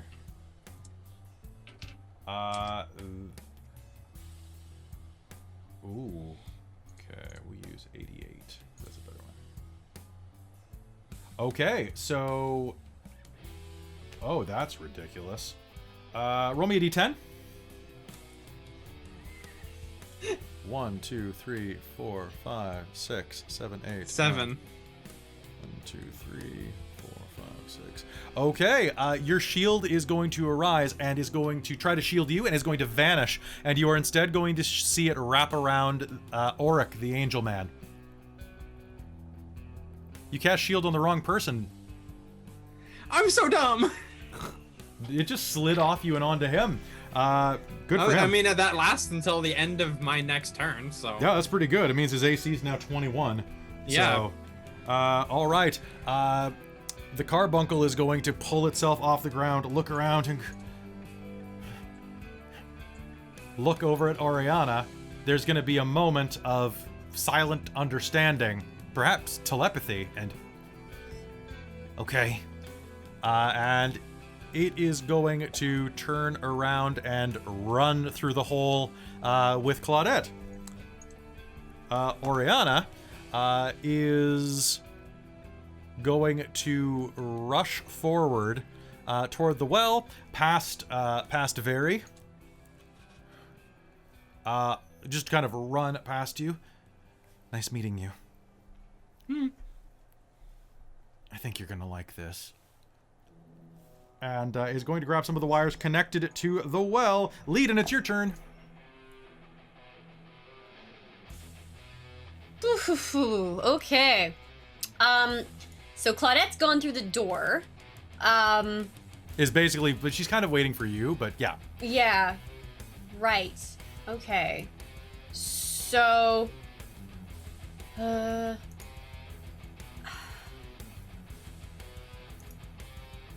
Where, and so she's trying to, I think I'm trying to figure out where everybody else is located and whether or not... Ivy and Auric are over by the Templar mech. Talfrin is kind of rushing toward the Templar mech. And you're pretty sure that from your vantage point, with the sudden light in the room, you can see at least 24 soldiers headed through the destroyed wall. Because they all have flares lit up. And I can't do anything to help anyone else move faster, which sucks. It's just... You can try. I don't have any spells that would do that. Roll me percentiles. I would have to, like... Oh. Okay. She just Corda wanted does to get here freaky faster. things. That's true. I guess at this moment, she's kind of... It's not a divine intervention, but she is praying and, like, has her wings out. And she's just like, come on. Let the people I care about at least make it out of this, please. That's a 9. Perfect. All right. You are going to... who would you like to target with this effect? Very's pretty close. Talfrin can probably move pretty fast. Sounds good. Ivy's in the middle of combat, though. But I That don't have sounds line good. of sight on her, I don't think. So either Ivy or Talfrin, one of the two. Ivy or Talfrin. Yeah. Which one would you like? Both of them? Yes, both of them. Cool. Do you want to also cast it on Very? Sure. Cool. Take 3 levels of exhaustion, please. Okay. All right, reaching into the weave, you are going to turn around and you are going to see, as you raise your holy symbol, tendrils of blue-white light are going to kind of rise out of the well and connect you, and are going to just reach over and just delicately, like a mother saying goodnight to their children, spike out and touch the chests of each of your friends. Your speed, all of you are going to have the benefit of haste for 1 round. Cool, because I don't even have haste as a spell. That's cool. No, you don't. No. Nice. Okay, I'm going to use my last Hurt Them More to do an interrupt as the Templar mech turns to look at Ivy and Auric, and Maravek's going to look down at you and say, huh, a failed lab project. And a failed lab project. We should have aborted your entire fucking series. There's time, and I need you to make me a dex save. Ooh, he did it. Ivy? 18.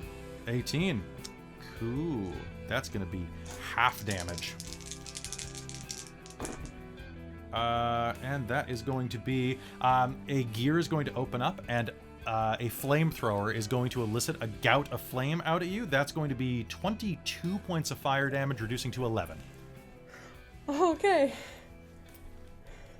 I was gonna say, oh, that's a number there. All right, so Carbuncle, and Leiden, that is your turn. Now it is Magitech Soldier number 2 is going to rush forward, put a bead on Talfrin, and is going to fire twice.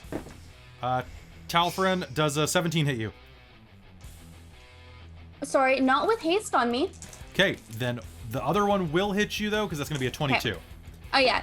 So, I'd be 19 with haste. You're going to take 7 points of piercing damage, which reduces to 3, as Nice. a bullet rips across and punctures into the side of your leg, just kind of skimming it. Okay. You can see dozens of other soldiers rushing into the room.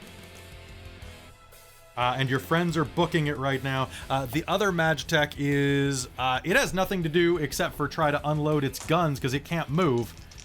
So it's going to, with disadvantage... that gun is jammed. It has 2. Okay. It is going to just start unloading its guns into the magnet elemental, and they're going to start jamming as it gets overheated by the electricity. All right, that is it for it, because he can't move. Top of the initiative, Ivy. I also realized I'm a tiefling. I'm resistant to fire. You are. So does that go down to half again? No, it doesn't go down to half again. Oh, yes, it does go down to half again. Yeah. So you Okay, take half so- of that because you saved. Yeah, okay. Sorry, it's on resisting resistances. Yeah, so that's 5 back. Okay. Now the dog's barking at something. I'll let him. Okay. What do you do? There's still time.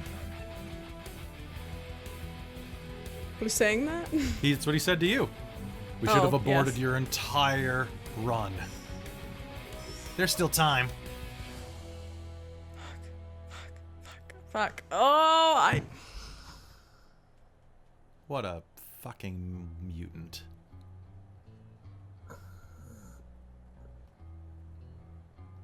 I'm so torn right now of what I want to do. What she would do. Fuck. I've been thinking about this the whole time, and I don't know what to do. I know what I should do, but I don't know if Ivy would do that. 5, 4. Fuck it. Okay, fine. 3. Disengage, action, and she's gonna book it. Okay. Full. Sometimes, people, when you're running a game, you just have to give a countdown. If that's what you're gonna do, then go. Yep.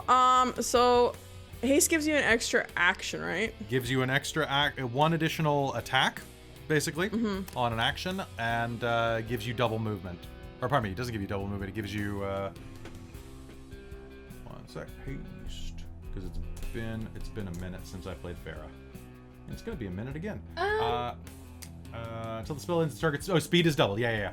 Plus 2 to AC, advantage on dex saves, and gains an additional action on each of its turns. Yeah. Can only be used to take the attack, dash, disengage, hide, or use object. Which means that your speed technically could be 120. Mm-hmm. She's gonna go as far as she can with doing one attack of doing magic missile, because that's one of her random chaos Sounds good. magics that she has. Okay, sounds at good. This guy. All right, that's gonna work. Roll me damage. Cool. Let me pull up my sheet of what level magic missile is. I think it's just a first level. Yeah, it's just a first level. So 1d4 plus 1. And as she's running, she's gonna say, I don't have a witty comeback, but Ivy would have a witty comeback. Fuck, I don't know what to say. I don't have a witty comeback. I don't have a witty comeback. Insert witty comeback here. Abort yourself. Abort yourself, yeah. So that's gonna be 5 points of damage to 5 points that of damage. asshole. All right, now make me a dex save with advantage, please. Okay. Fun fact, what I was debating between was stabbing Auric or running. I'm really glad I had advantage because I rolled a botch on the disadvantage, or in the one. So that's gonna be a 20. Cool. All right, so that is going to be, his eyes are going to light up, and now you're going to get the hit Hellish Rebuke. That's going to be 10, which is going to be 5, which is going to be... Yeah, it ended after my turn. What did? It only lasted a turn. What did? Oh, yeah, the blood curse. Yeah, no, I'm just hitting him. Right, yes, sorry. I was thinking you were doing it in reaction to my thing. Never All right, mind. so that's going to be 2 points of fire damage. Ouch. Yep. Slightly singed. As his eyes ignite, fire is going to just erupt around you with a hellish aura. And Talfrin, it's your turn. Oh, pardon me. No, it's his turn. So please move yourself, how Ivy. far? Yeah, no, I was trying to figure out how. So if I can take 60 feet? Then? You can take 60 feet. Yes. Cool. Okay. Seconds in there. Oh, wait, pardon me. Yeah, your speed's double. Yeah, you can take 60 feet. Yeah. Okay. So, he is... I mean, he's going to do what he's going to do.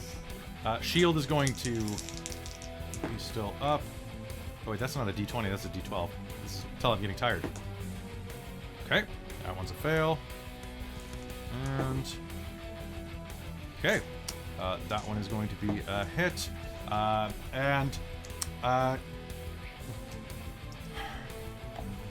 hate fucking mutants. And he's going to turn around and with his arm blade is just going to cut Auric in half. Come back, number who gives a fuck? And he's gonna use one of his legendaries. Because fuck you, buddy. Ivy, what's your armor class? With the 18 with the haste. Okay. All right, sounds good. I need you to make me a Constitution save. Oh, okay. Oh no. 17. 17. Okay. Pretty good. You are going to feel arcane energy wrap around you and start to constrict your airway. But you are going to hold your breath and force your way through it. All right.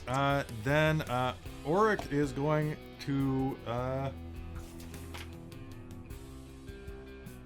Yeah, he's gonna try not to die, even though he's cut in half, because he can do that. So he's allowed. So he has 1 round at 0 hit points. That's fun. Let's see if he can refresh that. Nope. Unfortunately, he can't. He will look up from where he lays dying on the ground, hold a hand out to Aurianna. It's okay. He'll mutter as she screams. Claudette, it's your turn. You're already out. Wait, I never went. Oh, I'm sorry, Talfrin. I was skipped you. before Auric, but that's okay. You are before, but it's a cinematic reach out, so. Yeah, it's so good, but so Talfrin, I don't want to be fully skipped. Okay, so if everybody he's protecting, like he's not that intelligent, but if everyone and he hates giving up a fight, but if everyone he's protecting is running then his protecting is just over here. So he's going to follow them. Okay, sounds good. Much to his chagrin. As you are doing so, can you make me can you make me a reflexive perception roll? Oh, sure. What does that entail? You make me a perception roll Okay. as you are running. Oh, not great. Perception. I'm actually proficient, but it is still an 8 because An I 8? have nothing. All right. Yes. Would you like to spend your determination? Do you have one? Oh, wait. Can I spend my inspiration? Yes, you I haven't can. done that yet. Then nice. do it. Oh, I rolled a 19. So, 22. A 22. Yeah. As you are rushing that way, you are going to see that at the base of the winged statue, you are going to see that there is a large sword laying on the altar there. Wow, neat. I'm gonna grab it. It is a double-bladed greatsword with a place for an energy cell. Whoa, that's nifty. Okay, Yeah. I'm gonna grab it so I can protect. Protect. That's going to be great when that happens. Okay, with that is everybody rushing out of here. And then, Very, you're going to run like hell? Yep. Okay. 45. Oh, I think you moved me. With Okay. I don't know. so with haste, I could make an attack and still get out of there, right? Yeah. So before she yeets out of there, she wants to try and take a pot shot with her pistol at the Templar Mac. Okay. So that's going to be that's gonna be a miss. Okay. Sounds good. You're going to take a pot shot. It's going to pew! I'm going to find out who you are, little bitch, and I'm going to skin your entire family. Roasted halfling. And she's gonna yeet right out of there. That's probably a good idea. Yeah. All right. So, yeeting forward as you will. All right. You are going to rush outward. All of you are going to clear the door and are not going to be able to hear. Well, no, you'll be able to hear it down the hall because I'm going to spend my last drama bomb so that you can hear it down the hall as it happens. As the rest of the soldiers begin to pour into the room, you will hear Acario just shout, "They're going out the back way! They have my cousin! Kill them all!"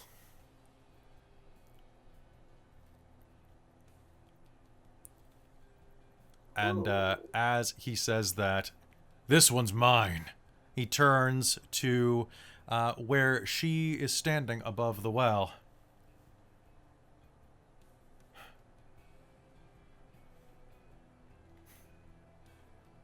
And reaches down, pulls a lever.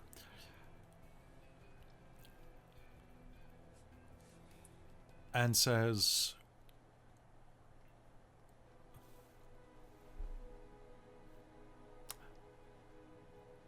"Not on your life. Or this." And as she does, you'll hear tink as something breaks inside of the well. And an explosion rips through the entire facility.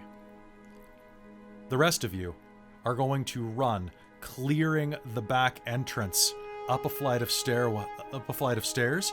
As you do, you find yourself on an overlook. Snow is pouring down around you as you reach it. Behind you, there is an explosion that rips out, shaking the ground. And what I would like everyone here to do is please give me a strength save, please, with disadvantage, please. I already have disadvantage on everything because of exhaustion. Ooh. Well, Well, that's great. I rolled a 2. Do you want me to roll with Say. super disadvantage, or does it cap at disadvantage? It's going to cap at disadvantage. Okay, and you said strength? Strength, please. So I rolled a nat 20 and a 2. Sounds good. Me too! I Exact rolled a same! 2. Nat 20 and a 2! I rolled a What the 19 shit? and a 2. I rolled a 12 and a Sisters 13, for life. so 12. Sounds Yeah, good. exactly. And So that's a- Talfrin? 11. So we both just fall flat on our faces. Okay. Probably. So Talfrin, I'm going to say that your rage ended because you weren't attacking someone for a round while you were running out the rest of the tunnel. Oh yeah, no fair. Absolutely All right. fair. An explosion is going to rip across you all, hurling you off the edge of this cliff, hundreds of feet down into the black water of the Southern Sea.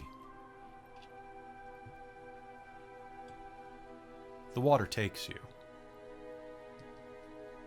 And then there's nothing.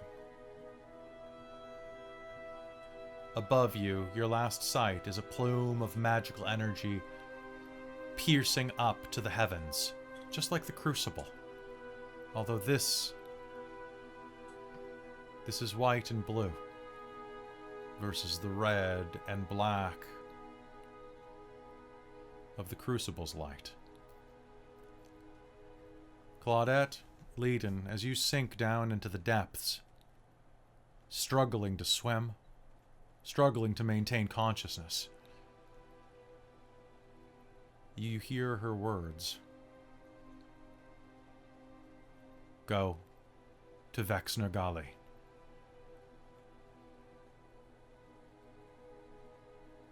Go to Vexnergali. Above you, bodies are strewn everywhere inside of the destroyed temple. The mech suits have been melted. The slag that remains, barely an ingot of what it once was. The bodies of the soldiers of what are mostly charred, like like long pig roasts on the beach. The third contingent of soldiers arrives, covering their mouths. Oh gods, what is this? This is... Is anyone still alive? And you'll hear...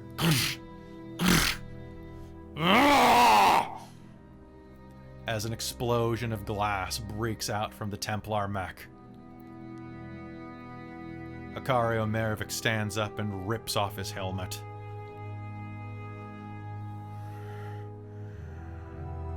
We're down one, bitch. Clean it up. I want anything that you can get back to R&D. Yes, sir. My father will be hearing about this. He storms off, a slight limp to his step, emboldened by pain. As below, each of you sinks into darkness, and an untold amount of time passes. However, that's not all that happens. Talfrin, when you were Yes. young, your mother would sing a song in the old tongue. Mm-hmm. Tu-la-la, my darling, tu-la-la, my love, I have come from afar for you, you are my dove, I will never forget you, as I sail across the waves, I shall remember our love till the end of every day.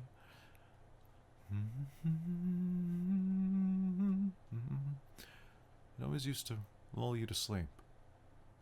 An old lullaby, told and sung by your people for hundreds of years. What's wrong, Talfrin? You can't sleep again? Come on, sleep with me. Okay. Dad Thank doesn't you. care. Come on. The boy can't sleep again. No, we can't. Sometimes it's just, Sometimes it's there okay. are bigger things. One day you're gonna be the biggest thing of all. Yeah. Thanks, Mama. I love you, little man. Oh, I love you, Mama. Come here. Okay.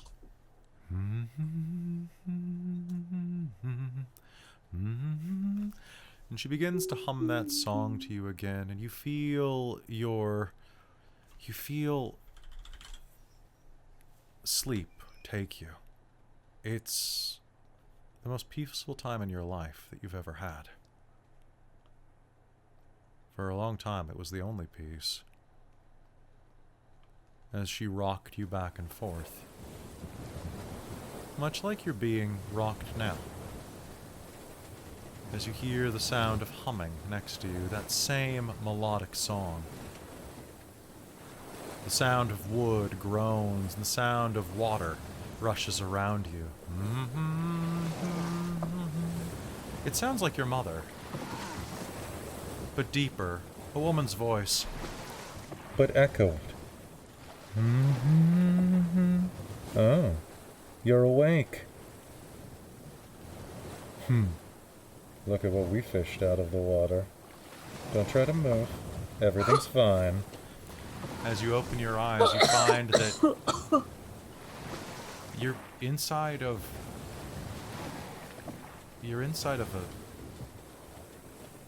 a room, a boat, a cabin. There's a person sitting above you. Your hands are manacled to the floor. That's just for your protection. As your eyes adjust to the dimness, you will see that this woman is dressed in leathers. Fanciful coat made of crushed black velvet. Wraps around a surprisingly ample physique.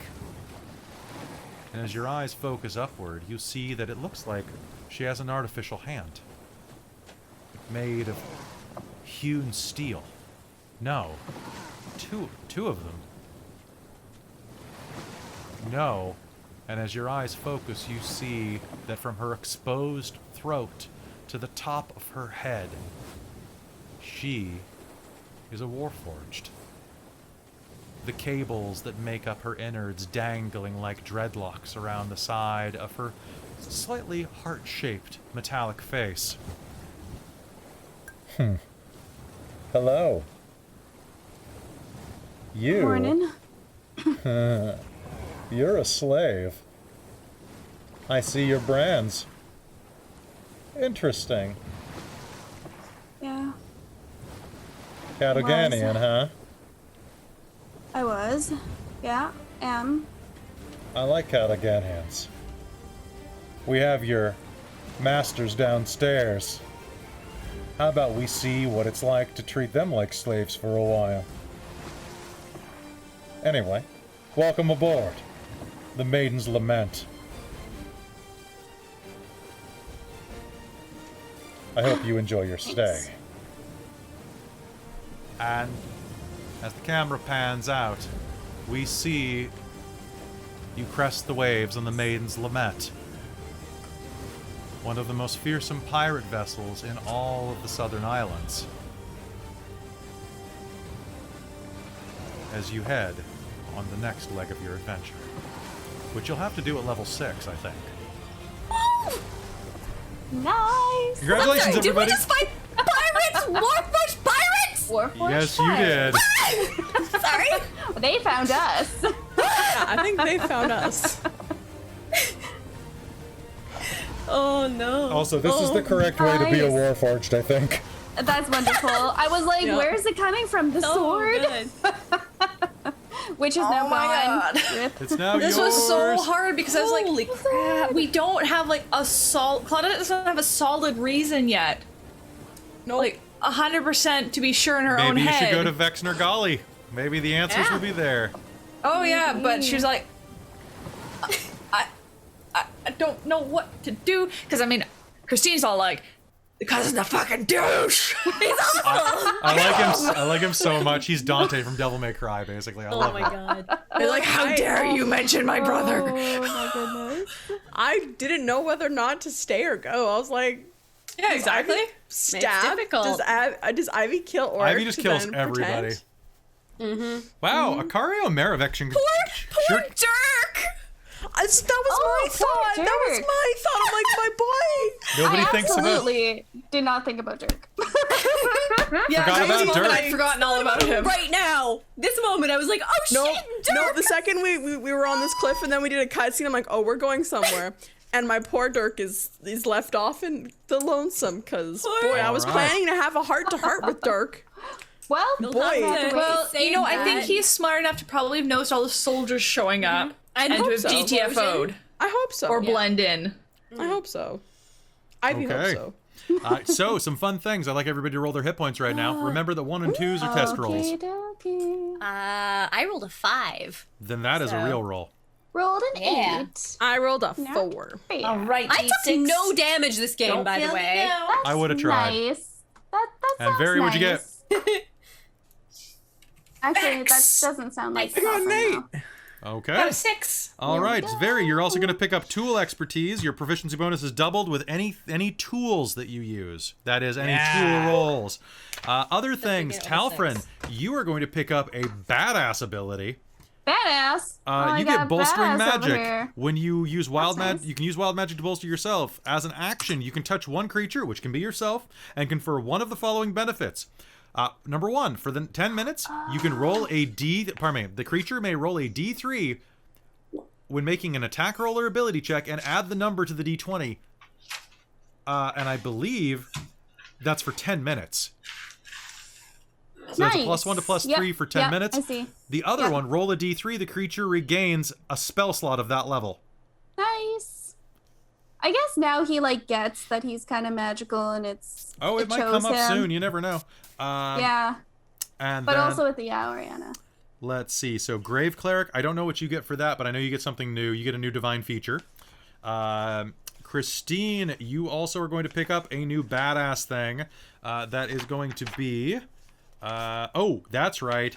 You get I a second attacked attack. twice instead of once. And one of them can be a cantrip. Mm-hmm. It's broken as shit. I love it. All right, so folks, that's going to be it for tonight. The characters are going to need to level up, but we'll be back next Friday here as we spend some time on the Maiden's Lament and see where that is taking us. I hope you enjoyed tonight. I hope tonight was fun. The combat was a little chaotic because mechs are chaotic and they cheat. And this was not a fight that you probably should have won. Bladesinger is amazing. Did you guys have fun tonight? Absolutely not. Yes. Yes. So Yeah. much So fun. good. Oh my god. So the flashbacks good. were so good. Everything. I love Everything how was you good. guys all had fairly cute flashbacks, and then Ivy's was just like, I mean, Leading got... Picked that backstory though. right? Yeah, You chose to do that. You signed up for it's angst. great. It's great. No, it was great. I love it. It was so funny because everyone's like, "Oh, these are so cute. I love everyone's cute thing," and mine's like, "Oh yeah, hit me with that edge, man. Hit me with that edge." I realized, I will admit one thing, that breaks the illusion slightly, is that I actually, when I got to Aurianna's death, I'm like, oh, I didn't actually prepare a one-liner. That's why I was a little slow. I was like, wait, I'm really tired. It's 11 o'clock, and I have a real one-liner I didn't prep. Damn it. Oh no. I'm usually good at these, but it's been a long freaking day. So, thank you very much. I hope you folks enjoyed this. Hey, if you're new to the channel, give us a follow. Be sure to come back every week. We run a lot of games here. This week, I have ran 6. Actually, Amy ran 1. Yes. And we do a lot of great stuff. We're going to be back, not tomorrow night, but we'll be back on Tuesday night with Rime of the Frost Maiden, which is one of our big ones. And then we'll be back on Thursday night with the second half of Way's Candlekeep Mysteries game from last week. Then we'll be back on Friday with another Reign of Emrys, because next week we only have 3 games, which is a lot for any channel that's not us. Because I'm crazy. So, you're all wonderful. I love you very much. And you 5, I also love an incredible amount. In fact, I might say I love you Thank extra you. much.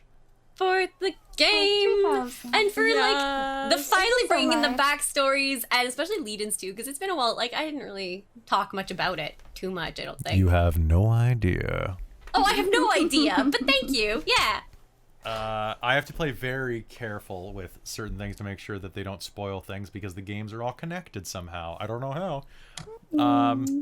But it is what it is. So, folks, we will see you next time here on Dork Tales. Good night, everybody.